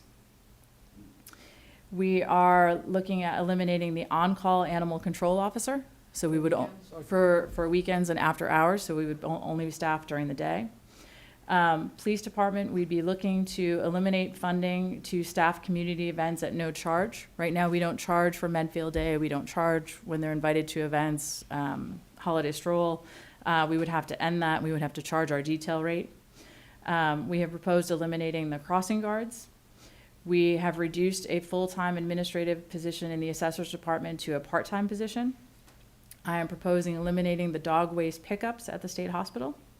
And in DPW, we would also have, in highway, we would cut highway materials, which would lead to less paving, drainage feature restructuring, sidewalk maintenance, and culvert repairs. Those are what we would need to cut to get down to this 1.29% that the warrant committee has asked us to meet at next week's meeting. And to make clear, the reason the warrant committee is asking for that is they're trying to get to a budget that does not require an operating override. So Correct. This is the picture of no prop 2.5 override. Right, and so our approach to this has been to look at positions that are currently vacant, such as the administrative assistant position in land use, the HR position. So we would eliminate any positions that are not currently filled. And we are trying to look at services before we have to start cutting people. As you have heard me say ad nauseum, we run a pretty lean ship when it comes to our departments, and we have a lot of departments that are one person at the town hall. So starting to eliminate people starts to really impact services. So we're trying to impact those services that are above and beyond or extra from what we normally offer. So we're looking for your feedback, how you feel about these, before we start actually formalizing the budget for the warrant committee. And I will send out a final budget to all of you to see before I submit next week as well. I don't like any of them, but it's reality, right? I mean, like, Right. I respect, we could say keep these, but get rid of 2 bodies, right? And now you've made Yep. a department that maybe just goes away, a hindrance, because the work doesn't go away, so it gets piled on somebody else, right? So, not ideal, but it is what it is. And I know you and I have spoken offline with, if you look at the eliminating the dog waste pickup, it now goes back to, let's go back to our dog control committee and have them start looking at putting programs in place that would allow, not this year for the dog tags being $10, but the next year saying, if you want the following services, here would be a tag that you'd have on your dog, and then there'd be the fees for external residents, et cetera. But it is what it is for if we don't get the town to pass a 2.5% override, it is what it is. Right. And I think, also to that point, even if we are asking the residents for a Proposition 2.5 override, I can't tell you that all of these are going Just to be get restored, reinstated, right? I think we still have to use some financial prudence in bringing that override to the school, knowing all the other options that we have coming forward for debt overrides.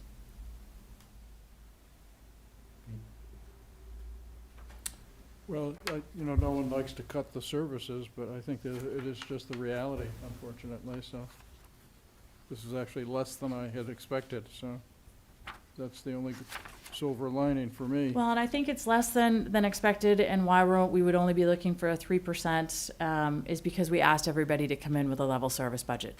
We no new people, just come in as lean as possible. So we did shut down some new initiatives that department heads wanted to put through this year, or some new programs. So we started having those discussions back in September and October. Christine, the total, as I recall, it's about $300,000 that you had to figure out. Yeah. Out of the budget, about $300,000 had to be taken out of, if all this stuff had come in. For anybody, if there's anybody still listening out there, or anybody that watches the videos, ordinarily, I'm the hard-nosed finance guy that says Prop 2.5, live with it. You know, unless people are getting more than 2.5% raises every year, live with it. This year, I think it will be good for the public to consider that there are circumstances that occurred this year, the most visible, which is the growth in healthcare costs. This is not a matter of having the budget just kind of explode and now we just have to take it down. This is a matter of certain cost categories that have affected the town have grown extraordinarily, and I think are likely to grow extraordinarily for another year, at least. And then they're probably not going to go away, but the crisis is there.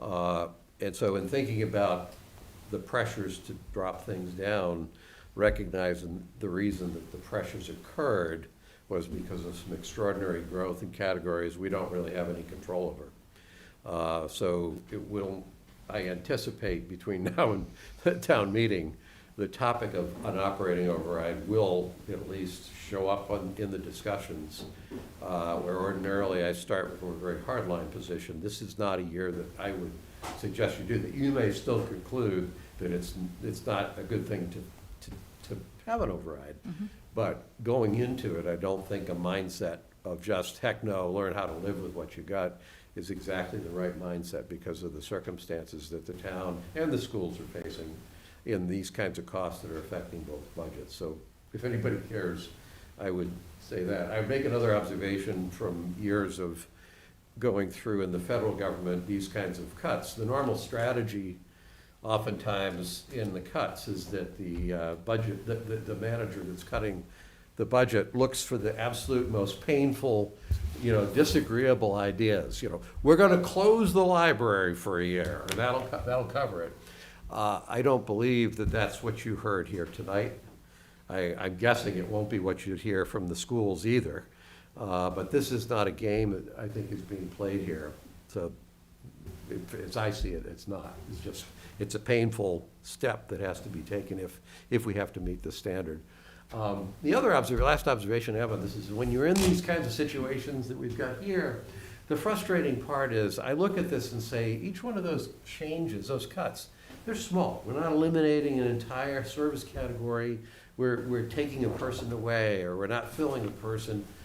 And my observation is that when you do that, because you have to do it, the frustrating thing for me isn't that you're doing it. It's that it serves as a brake on the organization. Take the grounds division. We've wanted to do that for years. It makes eminent good sense to do it. It's probably ultimately going to be more efficient, cost efficient to do it, or the quality of what gets done will be better. But because of these kinds of pressures, even though it makes sense in a big picture, it's like putting this big brake on the ability of the organization to move where it needs to go. And I'm not saying, therefore, we can't accept it. I'm just saying that's what the circumstances feel like to me. But I do see that you technically are eliminating jobs. If you actually eliminate crossing guards, those are jobs that would go away. Yes. We can't meet the 1.29% without doing some of those. So it's not eliminating all, it's some. I think it's some. Okay. And I think right now, these are all of the cuts that we're considering in the budget. We're still finalizing. As you know, we had a recent retirement in the fire department. Captain Benatti retired after 37 years of service to the town. That will give us some flexibility within the fire department. And so you may see some of these fall off the list or come back. So we actually have a meeting with the fire chief on Thursday to try and reorg his budget based on that. So we might be able to keep the crossing guards. I'm not sure yet. That's why I didn't want to give you the final numbers until we have that straightened out. Yeah, that one, the only reason it concerns me a little there is because we're going to have so much construction going on, knowing that we have the various intersections and people are going to be rerouted, and you've got schools right there near the center of town. I agree, and the chief has very strongly made the argument to me that she did not want this included on the list, but it's a significant amount of money for us, and we're just trying to figure out the best way to get to that 1.29. Yep, I get that. But no, I hear that loud and clear from my department heads and from you. We will restore that if we can. Bill? This is small consolation, but there was a big article in the Globe this morning, I don't know if you saw it. Yes. Every town is having this same problem. And the numbers you quoted and the increases were the same numbers they quoted there, somewhere between 12 and 17%. Blaming the insurance companies for it, talking about towns looking at co-pays, increasing co-pays, and everything else to try to get the costs down and everything else, and not much better for next year. Exactly. So, I mean, it's, like I said, small consolation. Right.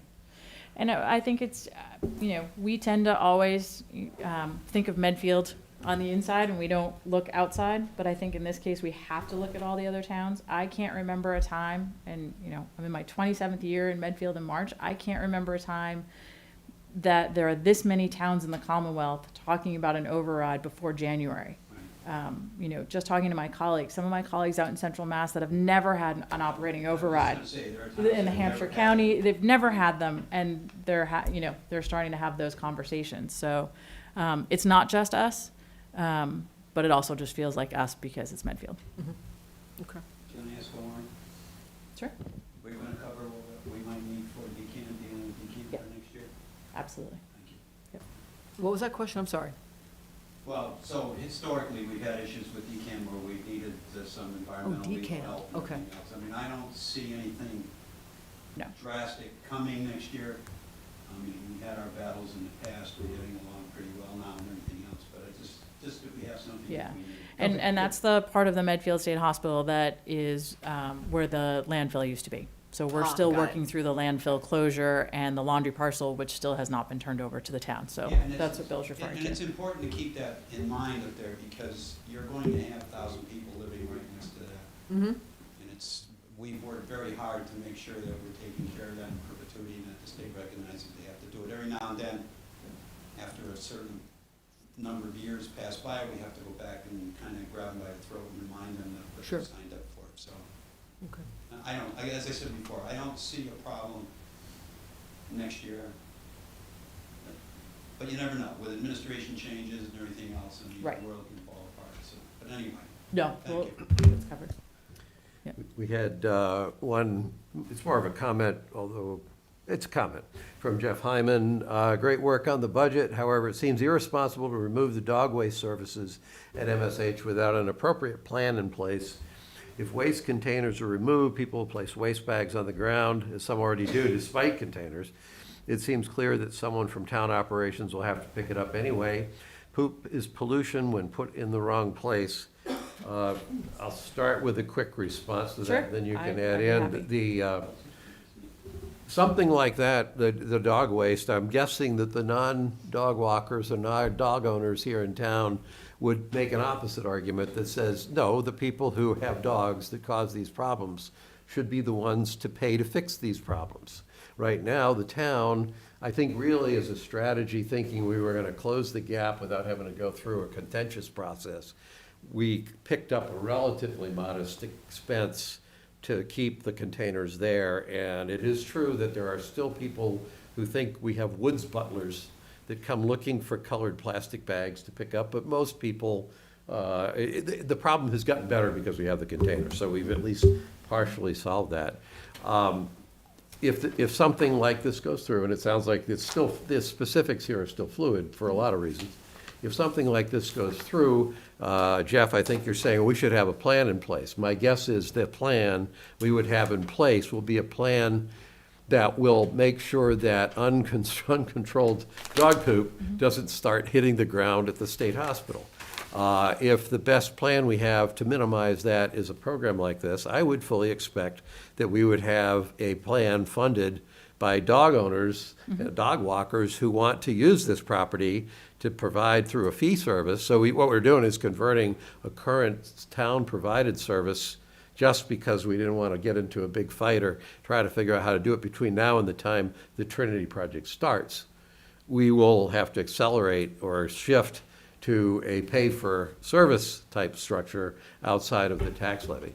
I will say my only minor pet peeve when we hone in on that is, I've never had a child, pretty safe, I'm not going to have a child, and I every time vote to put things for the school because it's best for the school, right? So as a homeowner in Medfield, if I have one little dog and I get $15,000 a year, woohoo! I think that's what, one child, if not two, that, so it's like, when we pick on this, it's like there are people who live in town who don't flinch when it comes to putting a Parks and Rec, putting a new school. And if this is a small token of this is a service, it's a No, small thing, it does you and I gripe me, have- because it's like, you know what, then you know what, I won't support what's going forward, because it doesn't benefit me. But it does benefit, right? And we want clean property, and it is our town land. Absolutely. What was the cost for this past year? It was $20,000. $20,000. So when I'm looking at cutting $300,000 out of the budget, 20,000 is, so it's not irresponsible. I'm trying to get rid of the extra services. We just put this in a year, and I'm directing this to you and Jeff, but we just put in picking up the poop a little over a year ago. We would have to go back to taking it in and out. Well, and I get it, but there was a guy that was doing it, didn't even live in Medfield, right? I agree. So for many, many, many Yep. years, we had somebody who lived in Millis that was taking it, and I don't even know where he was dumping it. And we acknowledge that it is Medfield town property. It's funny how we pick and choose when we want to claim it's ours and when it's not. But at Right. the end of the day, it is our property. Yep. We acknowledge our residents, and many outside residents use that property. Well, and that's the sticking point for me, is that there's a significant number of out-of-town residents Sure. using that property. And when I'm talking about raising an override for the first time since 2018, I'm going to eliminate the services that are serving people outside of Medfield. And is that hurting the people in Medfield? Yes, but I think the number of people walking their dogs there are significantly out of town. Oh, I don't So disagree. that's, I'm just trying to give you my Oh, yeah. mentality of paying. And that's why the sooner that we can put something in place that enables some sort of program like that. Yeah. I mean, I work out at the Kingsbury Club. There are people that I know that are non-Medfield residents that I've talked to about this, right? And they're like, if we had to pay, I don't mind, we love the property. So I don't think we get pushback. It's a matter of how do we execute it, and then how do we attempt to enforce it, because it's not gonna be Right. perfect. But if you're going to ask someone to pay $50, and the guy sitting next to you walking their dog didn't pay the $50, it's gonna irk me if he's allowed to be there and yet I'm paying. And all of these have impact, right? Yep. Doing less sidewalk maintenance, doing less roadway maintenance impacts our roadway management plan. All of these will have an impact on services for the next 2 to 4 years. But I'm trying to get the extra ones. For those who are listening, I don't think we're up to $50 a year fees for walking your dog in the State House, just for anybody who's reacting to that. Well, Yeah, but you I'm know, the throwing one- nothing, the one because reaction- Newton does charge close to that. All I'm throwing is, those aren't unrealistic figures for what. 'cause- Wasteful, right? Well, because Newton, that's when, we had our residents that volunteered their time that was on the dog control bylaw committee. They came in, they did their homework with Newton, they came in with fees. Newton was generating, was it $1 million? I mean, they got real money in. So if we want to do this and we do it right, we can bring in decent money, because it's not just the state hospital, it's Okay, well, behind there- Wheelock, it's a variety of places. Eileen's raising another entry. I'm talking about simply converting town-provided services to fee services, but Eileen, you're pointing out that, well, perhaps this is a revenue opportunity for us. And so I'm open to having that discussion if you want to. The one comment I'd make about the argument you made, though, Eileen, is if we had kids that were going to school, and we had a school system that had them sitting in front and playing video games all day long, that would be irresponsible education, and nobody would want to pay for it. With the dog issue, the issue here isn't so much, well, but I don't pay for kids going to school, therefore I should be allowed to let my dog poop on town property. No, give me a little but something, that's give me my- a basket to put it in. Like, if that's a small little thing that someone's asking for, that, I'm not saying toss it in Okay. the street. Okay, so anyway, my point is. I never said throw it some on the of what- ground. Some of what we're doing Don't even go here there. is due to, I'll say, irresponsible actions by, we don't have this program on every street in town, but when people walk down neighborhoods and their dog poops in front of somebody else's yard, the expectation is that the owner will pick that up and carry it home and deal with it. That same what was happening. expectation should be true of the state hospital. The fact you're carrying the bag longer if you're taking a 2-mile hike should be irrelevant. We've chosen not to have that philosophical discussion with people who drop bags looking for the. They don't have a stake in the property, they don't live there, that's the problem. Yeah, well, that could be, but my point is, I don't think it's our obligation of the town to enable people to be irresponsible. We're, I think, just trying to find the most productive path of least resistance to minimize the problem, because there's a minimum, most people do what you need to do. They at least get the poop to the containers. Even when the containers are full, they at least put it at the bottom of the, underneath the container. There are some people, it seems like they've stopped flinging them into the high tree branches. That's a step in a good direction, but the rest of it. Small it's- wins, it's small still- wins. Yeah. it's But just- you're also seeing, and we had this conversation, it's not just poop bags in those containers. You're seeing Starbucks cups, you're seeing wrappers. So people are looking for trash containers, and we don't have trash containers. So the only thing we have up there are those little green bins, right? So if the green bins go away, and I don't disagree, if we have a big sign, take out what you bring in, but you've said we can't go that route, right? So if we don't go that route, it's town property. If we want it to be a trash yard, then we won't put trash cans. If we want it to look clean, we need to put some form of trash receptacles up there, whether they're green ones that are poop or they're silver ones that people can put their coffee cups in and everything else is being thrown in there. This is a worthwhile discussion, because the counter then is, and the more barrels you put up there, the more places people will say, oh, I can do that. But I'm not saying, but I don't want the trash bags. I'm not arguing with you, I'm just saying it's a valid It's just not gonna go away, but just because we wish it. We've gotta have a solution. Mike? Laurel Scotty, 10 Green Street. I have a dog, but my question isn't about dogs. But it is about the budget. Just as an example of the Council on Aging, they don't allow rental of the place at all. So if they change their guidelines for it, they could really produce a lot of income to support keeping Saturday programs open by themselves, or charge more for the programs. Would that be an option that they could do? So I think the problem is in renting out the senior center, people want to rent it in the evening and on the weekends. Correct. Is that we don't have enough staff to be able to be working on the weekends. So we're talking about adding additional staff to manage that. I don't disagree with the concept that, we'd like to see all departments increasing their revenue, but the cost is to do that. That's going to be offset by hiring somebody to manage that Okay, for us. but the cost of renting the place, other places include, hiring an Angie frame guy, girl. That's included in your rental fee. You have to build it in. So, it makes sense to me that they build in the cost, the total cost of what it would take to rent it out and make it work for them. Yeah, it's not a consistent source of revenue, so I'd just be concerned about funding a program that didn't have a consistent source of revenue, but I'm sure the Council on Aging would consider those discussions. Along that same line, what services or programs would they be giving up on a Saturday? So the senior center is open on Saturday. I believe they do serve lunch. I don't know exactly what programs they're offering on Saturday, but it's essentially keeping the building open from 9 to 4 as an option for a drop-in. I would suggest, I'm just thinking about, they have respite care and everything else where people can come in and everything else. If that were a program on Saturday, that would be a kind of a Respite's only during the week. So, yeah, and no lunch on so Saturday. as long as you look at what's there and what you're impacting, it's at least should be part of this what we try to decision. look at in terms of services were extra services that were above and beyond what you would normally offer. So we were always a 5-day-a-week Council on Aging. For a significant amount of time, we were a 6-day-a-week library. We were able to expand to 7 days. We were able to implement the Saturday program. Those, for me, are extras. When I'm looking at some of the other towns surrounding us, Franklin, who had a failed override, they're talking about cutting the senior center altogether. Yeah. They started at 3 days a week, and now they're talking about shuttering it altogether. I'm trying to avoid that as much as possible and look at any of the extra things we have that we could remove. Yeah. Okay. I think the next item we have here is a vote to add an override placeholder on the town meeting 2026 warrant.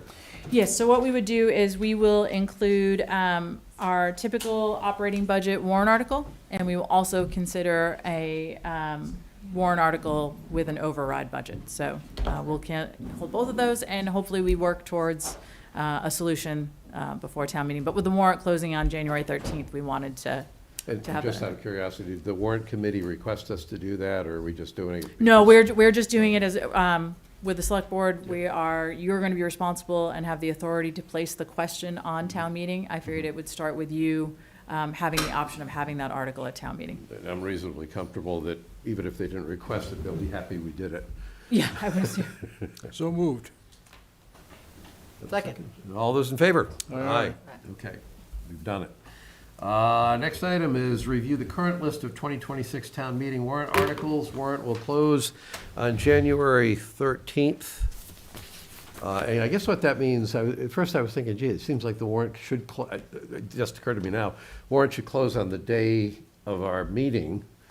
But obviously, we have the ability, if there you was needed to, compelling you reasons could to open it anyway. By doing it this way, you have a definitive list of what the warrant articles are when we come in on our meeting on the 20th, so. Yes, and we're trying Let's take it to, over. trying to expedite for the warrant committee. They have a significant number of warrant articles they're going to have to review this year. So we're trying to just expedite that process and get to them sooner rather than later. So a lot of what are in your draft warrant articles are our typical warrant articles. I don't know if we want to point out a few of them as we get to, let's see. Just trying to think what, Lauren talked about Parks and Recreation tonight, so we've included those. I'm trying to think Are the, like, the first page, is that all the normal First page is ones? all our normal ones. Okay. You'll see we've already included the operating override placeholder for the budget. These are all normal. Let's see, we had talked about doing the Medfield State Hospital Sledding Hill engineering to determine which 12 acres would be available, so that has been included. We did receive, late this evening, we did receive a request for 3 placeholders for conservation. Those are not reflected in here, but we will get that for your next version. I'm trying to think. Some of the other ones under general articles that we've talked about is reducing the town meeting quorum bylaw. We're talking about changing the local election date so that the election takes place after the town meeting. Medfield Energy Committee. That's the first step towards a charter bylaw, charter amendment, right? Yes, then it would have to go to the election, correct. Medfield Energy Committee is proposing the opt-in specialized energy code. The Castle Hills sewer system is the pump station that the Water and Sewer Board has been working with the neighbors to bring that into the town-owned system. Let's see, we are looking for special legislation to allow digital legal notices. We're looking for all of our cost-saving measures, and one of them is our legal costs for advertising are growing exponentially. So we are looking at being able to just post those online to count as our legal notice. We're also looking for special legislation to waive the mandatory retirement age for a fire department member who currently serves as a deputy. Transfer of care, custody, and control of Baxter Park we talked about. Once we had the grounds division set up, I think this is something we will have to take a look at, whether or not we can handle that within the DPW, or if we're gonna have to work with Park and Rec for them to keep that until we can grow that department. Planning Board has 2 articles this year, the sign bylaw update, they're doing the mixed-use zoning overlay. We have 2 citizens petitions, one from Christian Donner regarding the town sign bylaw, and Peter Saladino has proposed the feasibility study for the intergenerational community center. And then we have our typical last article for free cash. Is there background on the sign bylaw update from planning board and the amend town bylaw sign surface area? Is there anything? So I think we've included the sign bylaw update from the planning board. They are working with Christian and the sign bylaw review committee to come up with a planning board sponsored article instead of a citizen's petition. They think they would like to sponsor it, and there's several other changes they would like to make in addition to Christian's. So they're gonna meet with him, I don't know if it's this week or next week, and work that out. So bigger signs, smaller signs, guidelines, like what are they talking about here? Well, Christian is specifically looking for a home occupation sign. And the size of our home occupation does not allow him for the sign that he is looking for. It's actually not allowed. So we're looking at changing that to allow some home occupation signs. Okay. But we'll have a full update from the Okay. planning board on that. Is there a copy of that somewhere?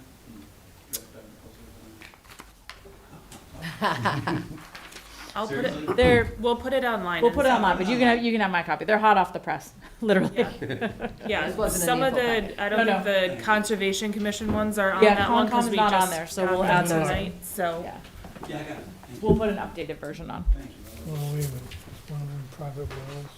Okay. Yeah, there's one missing in Danielson Pond Dam. Christine I'm not sure whether Eileen and Pete, Oh, the that's the MSH Sledding additional. Hills engineering Mm-hmm. article, I know you and I talked about it, but I don't know whether Eileen and Pete. So we had talked about it when we were talking about the 12 acres and identifying the 12 acres. We had talked about the possibility of utilizing funds in the fiscal year 26 budget. we don't have the capacity for that. And in talking to Gus's chair, we thought it was best to have an article at town meeting appropriating the funds for that separately. But again, this is our draft list. If any of you want to talk about them at our next meeting and determine whether or not the select board want to continue with them, that's So let me, fine. so because of that, and I don't think you'd heard, I had a conversation, I was on board with doing this way, and I wanted you two to know why.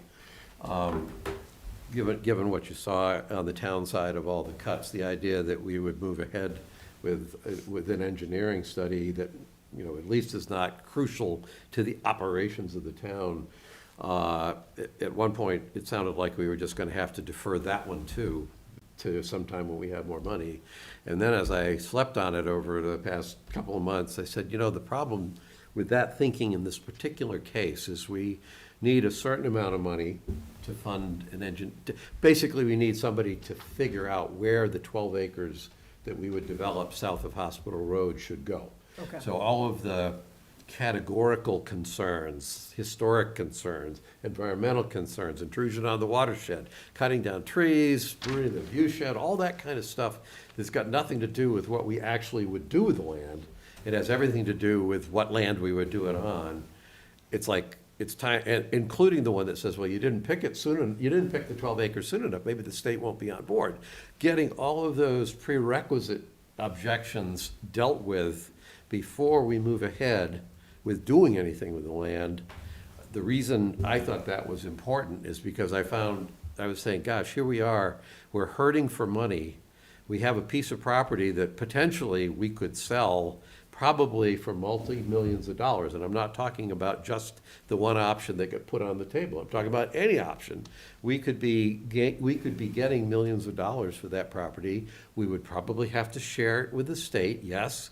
But at a time that we're looking at a school project the size that we're looking at, and we're looking for ways to generate cash that could help offset the severe impact, the most severe impact of financing that school project through the tax levy, it would be a shame to say, because we can't afford to hire an engineer to tell us where we could have the land, that we forego a potential sale of that land at some point in the foreseeable future that could generate a significant return that would benefit the town's ability to finance the school. So don't know what the answer is, don't know if there is an answer, don't know if people will like the answer.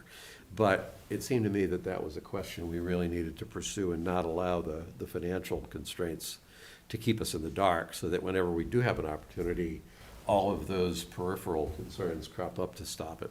Well, that's actually interesting, because when I was at the Parks and Rec School Building Committee joint discussion, the idea of potentially looking at McCarthy Park again, which was talked about extensively in the early 2000s, the fact that the utilities will be being installed, now there's finally utilities they could tap into and go across the street, that changed the discussion in a big way, because they were like, oh, that was always one of the heavy expenses if they went that route, so.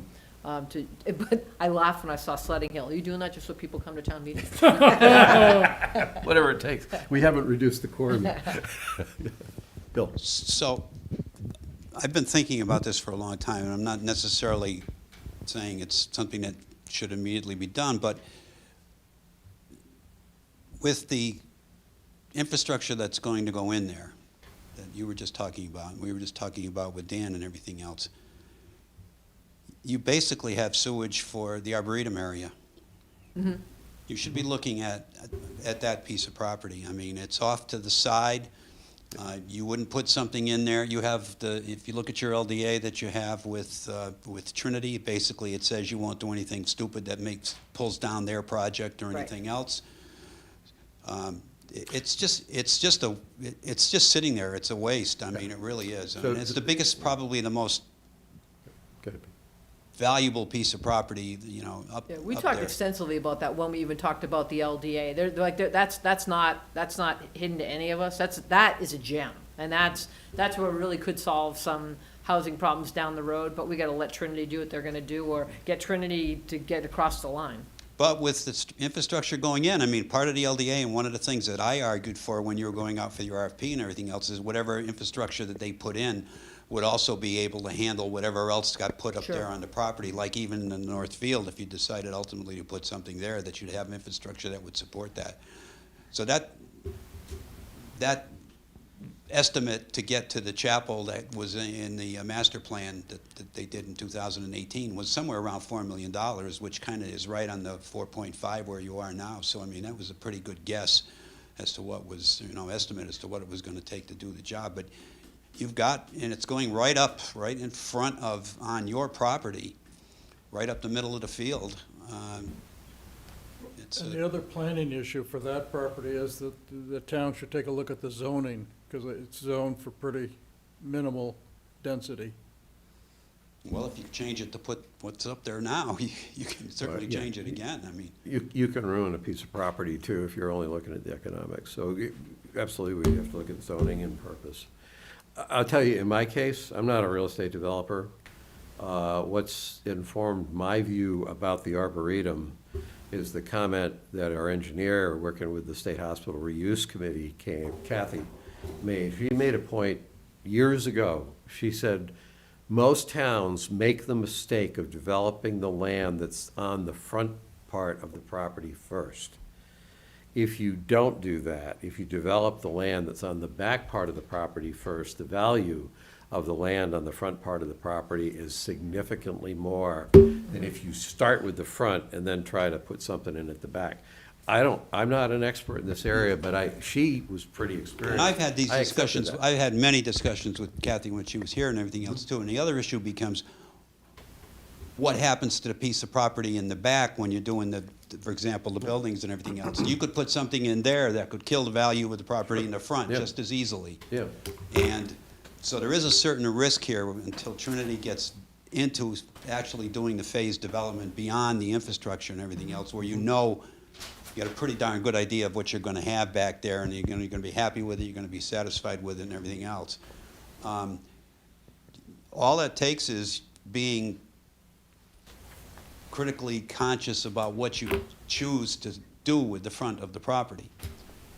I just think there ought to be a time, you ought to start thinking about looking at it. I mean, if you look at what our friends at Pulte, whatever, when they came back and they were going to tear everything down, and they were going to put, I think they were going to put something like 78 units in the Arboretum or whatever.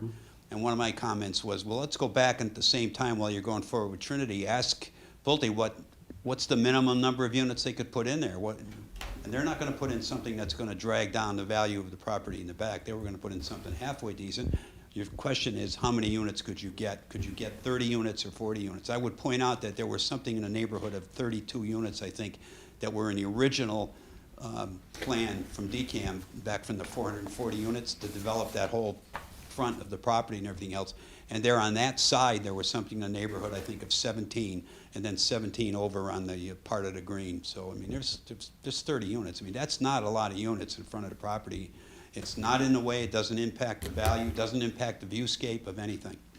I mean, it's just sitting there. Speaking of someone who lives close by, I will personally be interested in seeing the full impact of the Trinity project before we start figuring out the way to make. But I'm just saying, I mean, Yeah, you're talking about 12 acres, you're talking about like something like 17 or 18 or 20 acres on the other side. That's all I'm saying. Yeah, I don't, well, certainly not arguing about the. I may not be here to see anything anyway, so I mean. We're not just- arguing that that's a valuable, that definitely is a valuable piece of property. We should be thinking about what to do with it. I just don't know if we know how to answer that question yet. Well, it just pointing out. Okay. Any other questions on the warrant article? All right, if not, let's see. Next item is vote to authorize the town administrator to accept and sign the contract in order to receive the Medfield Recycling Dividends Program funds under the Sustainable Materials Recovery Program. Town of Medfield has earned 10 points and will receive $6,000. I don't know if either of you, I commented to Christine yesterday about this, in looking through that material, on one of the pages the state has is a link to get to the framework that they use to award points, and I went there. Yeah. And I was actually astonished. For years I've thought the folks that do the swap and just the general non-pure transfer station stuff up at the transfer station, I've kind of said, these are really smart people. They come up with these ideas. I never would have thought of that thing. I never would have thought of this or that. And then I went through the document that you can get through the link, and it lays out all of the ways that you get points, and suddenly I'm finding almost everything that we do is in that framework. And I mentioned that to Christine. She said, yeah, some of those things, it was actually the state taking a good idea that we had and incorporating it, so I'm glad to hear that. The other thing was that even some of the things that the state called for, I was happy to see that the town does it above and beyond what the state had. The one that sticks in my mind is the swap area. I think the state's criteria is something like the swap area is open once a month. And it's like, our swap area is open three days every week of the month during the period it's active. Now, I don't think we're doing that because we're trying to butter up the state. I think we're doing that because some people that have been involved with this have sincerely thought it was important to do. They brought, good intelligence and good planning, and clearly the foot traffic. the If people didn't popularity of come, the swap area speaks for itself. So, anyway, it was kind of cool to see that the state actually, all these great ideas. I'm not sure who had the great idea and who adopted the great idea, but good. I think there's an old Percy Barnovic from ABB had a quote, was to steal shamelessly and share humbly, and it appears that might be what happened up at the transfer station. Okay. Motion? So moved. Second. All those in favor? Aye. That was $6,000. We're gonna hold number 6. We're gonna hold 6. 6 is the Housing Works reward. Okay, that's, Award for $1 million. In light of the $4.5 million that they're doing in addition to that, we're gonna hold this. Okay. okay. Item 7, vote to sign the contract with Mayor Services, Inc. for cleaning, well screen, pump removal, disassembling, inspecting, detailed reporting of condition, and reinstalling the pump at well 6 for $19,880. And I think that was called reconditioning well 6, or I think that's what we're calling that. Yeah, no question. So moved. I had a conversation with Mo about this one because when I saw how much of the cost was, the actual cleaning the pump was like $750 out of the 20,000, and I asked him whether or not it made sense to just throw in a new pump. And he said that they will evaluate that when they pull it up. It may. Second. Okay, second. All those in favor? Aye. Okay, that one passes.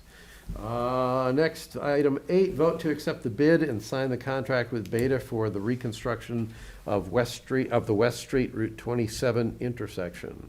So we don't, one sec, we don't have that back from Mass DOT, so I just want to give an update on this. So back in October of '25, we canceled Beta's contract after our discussions with Mass DOT. They wanted us to go through the federal procurement process, which we did.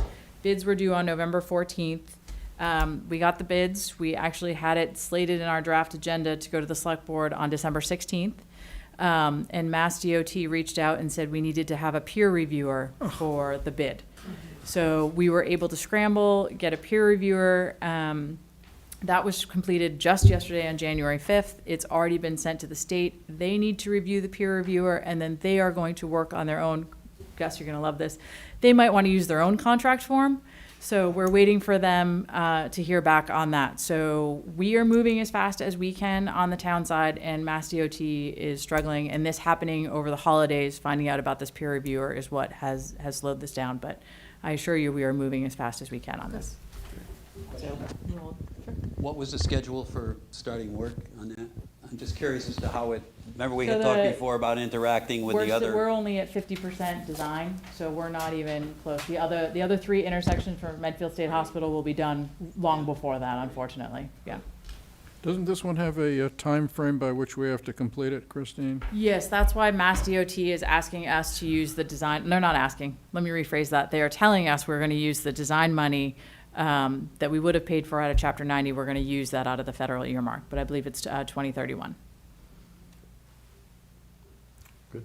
Okay. So is that simply a hold? Yeah, it's just a It's hold. We'll bring delayed, it back yeah. as soon as we get it back from Mass DOT. We have sent repeated emails to them explaining the urgency of the situation, so we're just waiting to hear back. That's a whole, okay. Next item, a vote to approve remaining common victualler. I think that's a changed pronunciation from the last time, but okay. Vic. You go with Common Vic. Victula. Victual, well, Common it's vic victualler. You left out the A. Then you put the Massachusetts accent into it, so. Good thing we're not Denmark, Common because Vic. those guys Common really Vic. don't know. Common Vic. Common Vic, keep this moving.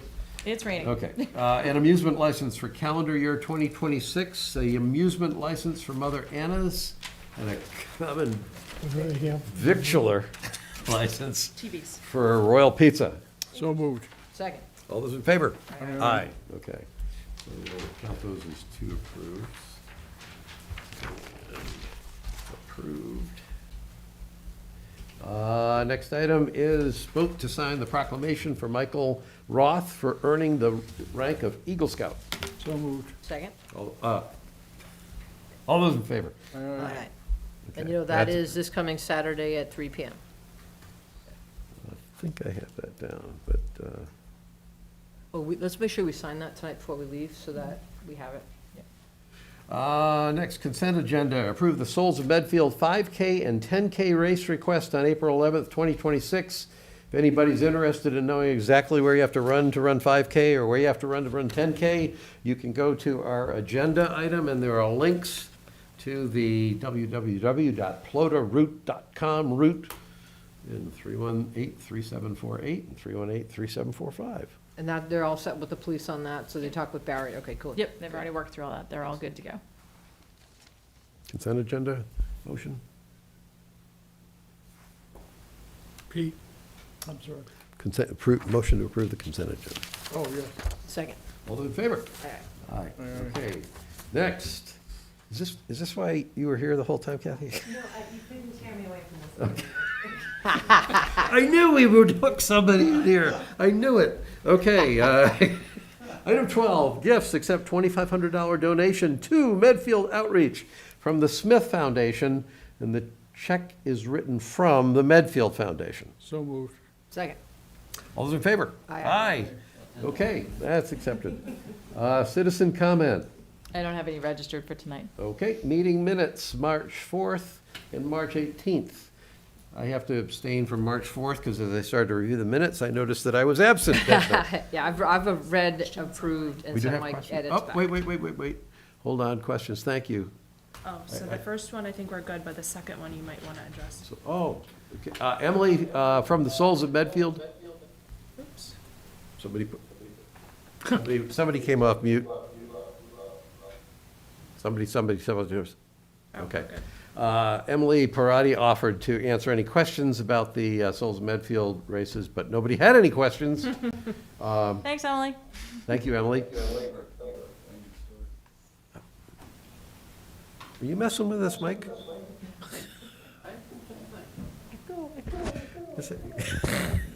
Did somebody turn their sound? I'm just having I'll put my face back up. flashbacks. How do we easily entertain ourselves? Folks, we're like 5 minutes away from finishing this meeting. This is like the power going out on that joint meeting we had at the high school library. Mute this? Okay. Oh, now Done. Christian's gonna talk, though. So no, does that mean nobody can hear us? We are down to the more mundane things. It's probably okay. Christian wants to explain his citizens petition article. Okay. Hold on, let me. Yep. We may have to move that to the next meeting. Audio is, Well, now we have somebody who wants to talk, so we're gonna need one. yeah, okay, my speaker's off. They're so not talking if we can't fix this. This would be a nightmare.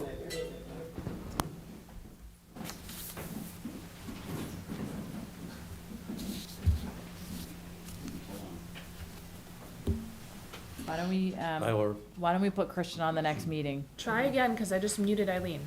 Oh. Eileen, I think you were unmuted. Oh, the instigator. I'm muted. Oh, now you are. So No, I've now been we're muted good. the whole time. No, I just unmuted you. Oh, you did the control, because I see over here, my speaker's off, so. Well, No, I this just is, muted this is you. Christian Donna. Yeah. Okay. Okay, all right. Nope, is it back? Okay, I'm muted. okay. All right. All right. Do you think we're good? What would you like me to do? Do you want me to Try, yeah. allow him to talk? Let's try. Okay, all right. Christian? Can you hear me? Yes, Yes. we can. Oh, you can't even see me. Yes, we can. If I turn the camera on. No. You got a Turn the haircut. camera on. Well, I guess. You're looking very Austrian in the picture we're seeing of you, Christian. Thank you. Well, I'll do it without a visual. Just in 2 sentences. The 92 Green Street Christian Daughter, I have, as you may know, the Austrian consulate established at my home address for New England, and it's deeded, and we went through the process, and it's recorded at the registry since August that it's open for business. I have a sign from the Austrian government that says Austrian consulate. It is 30 inches roughly by 19 inches in size. I cannot install it because the bylaws do not allow it.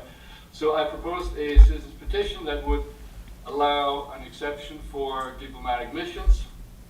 And after conversation with town council, he suggested that that amounts to spot zoning and it will be illegal and it has to be more broadly worded. And so I went with another version, and I will, that basically accepts it for all home occupation, makes it a little larger. Right now it's 12 inches by 12 inches is the size limit.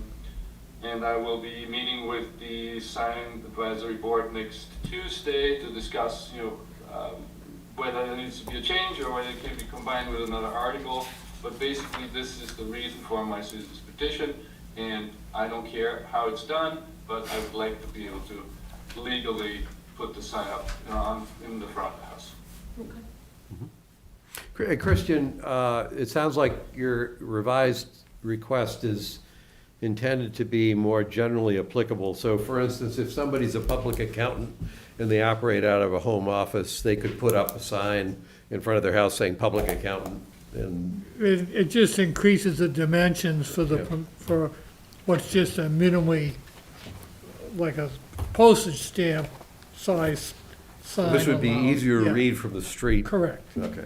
And it'll apply across the boards to multiple properties, potentially. Okay. Without seeing it, Christian, it sounds pretty reasonable to me.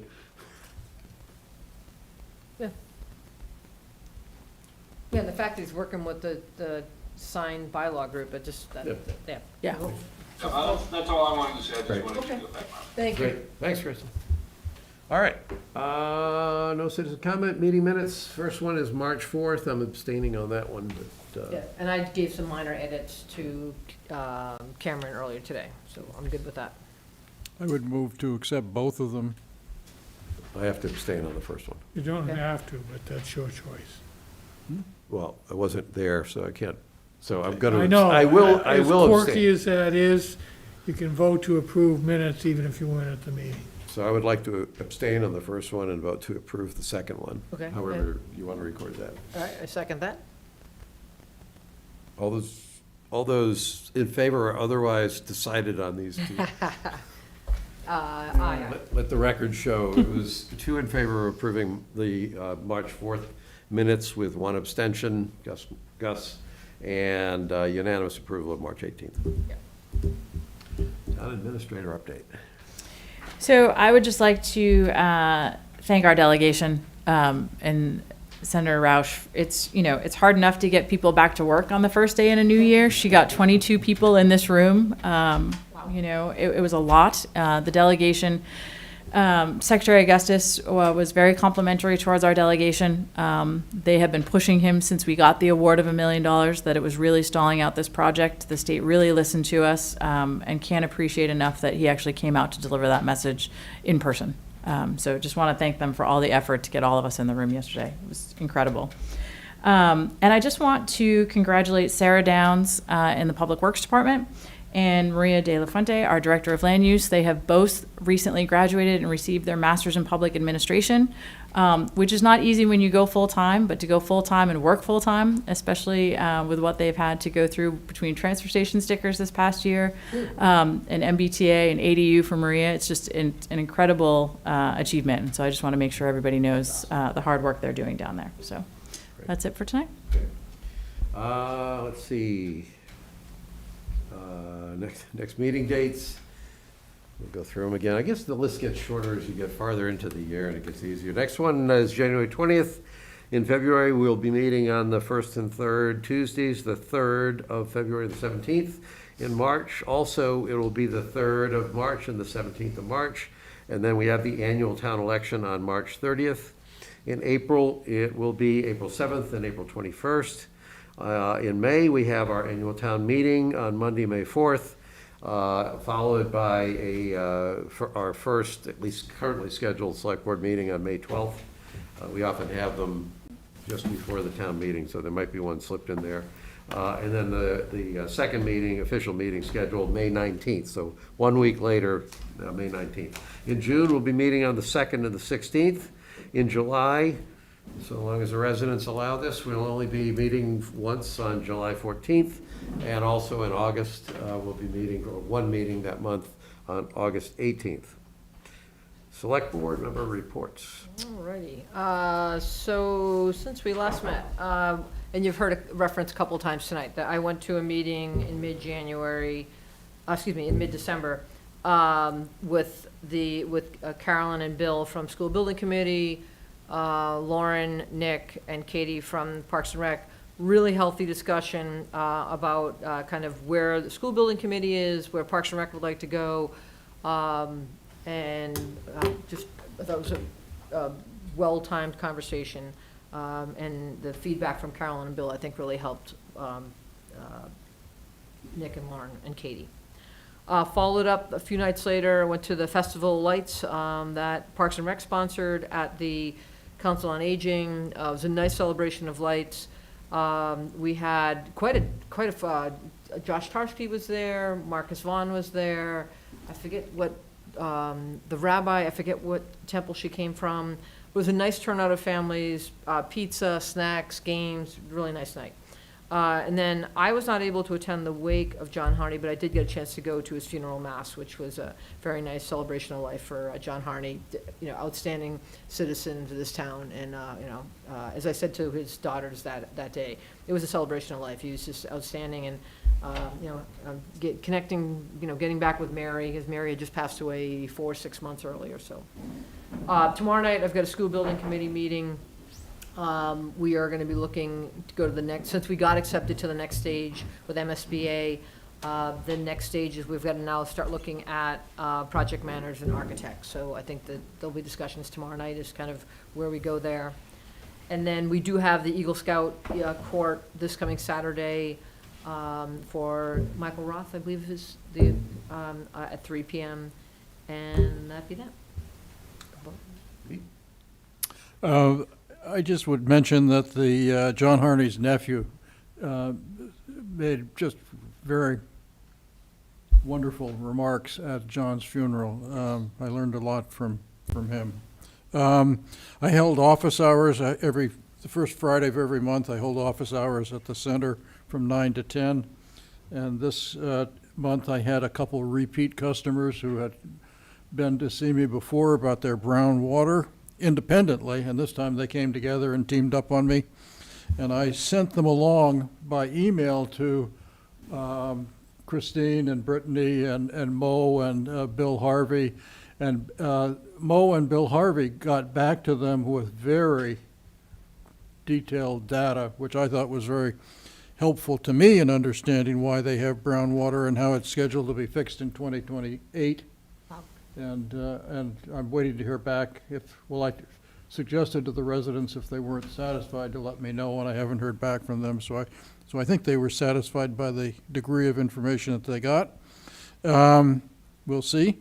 But the Water and Sewer Board just has tremendous data and tremendous planning. They are so precise in what they do and so thoughtful It's very, very impressive.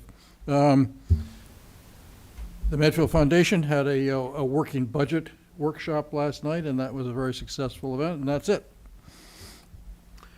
And I don't have a lot to report. I think after our last meeting, the Norfolk County Advisory Board had their final meeting of the year.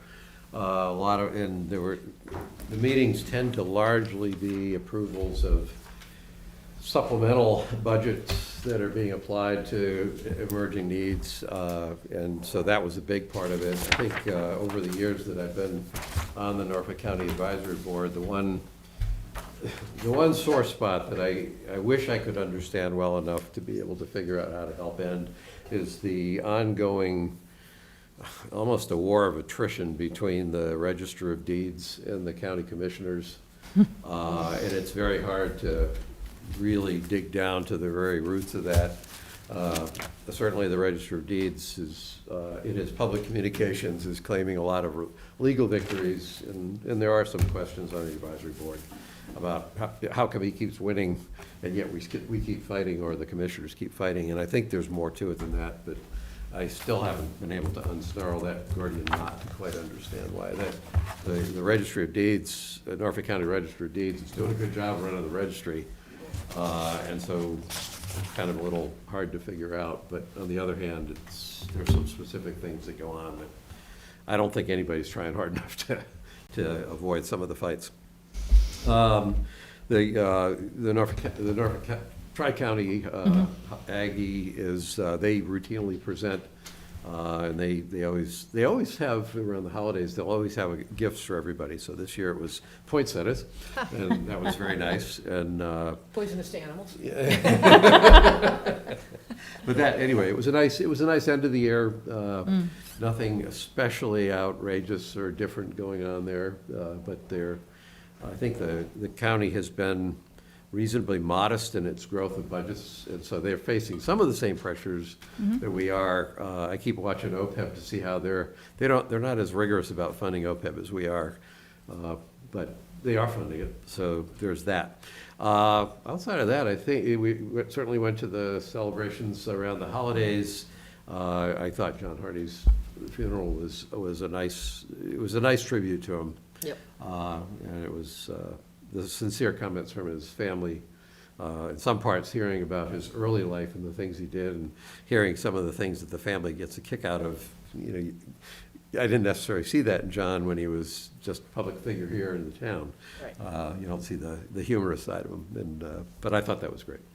And I think John was the person that introduced me to Billy Bulger years ago. Yeah, really? They went to school together. Wow. John was a select board member when I was hired. So I interviewed with Wedding John. once removed.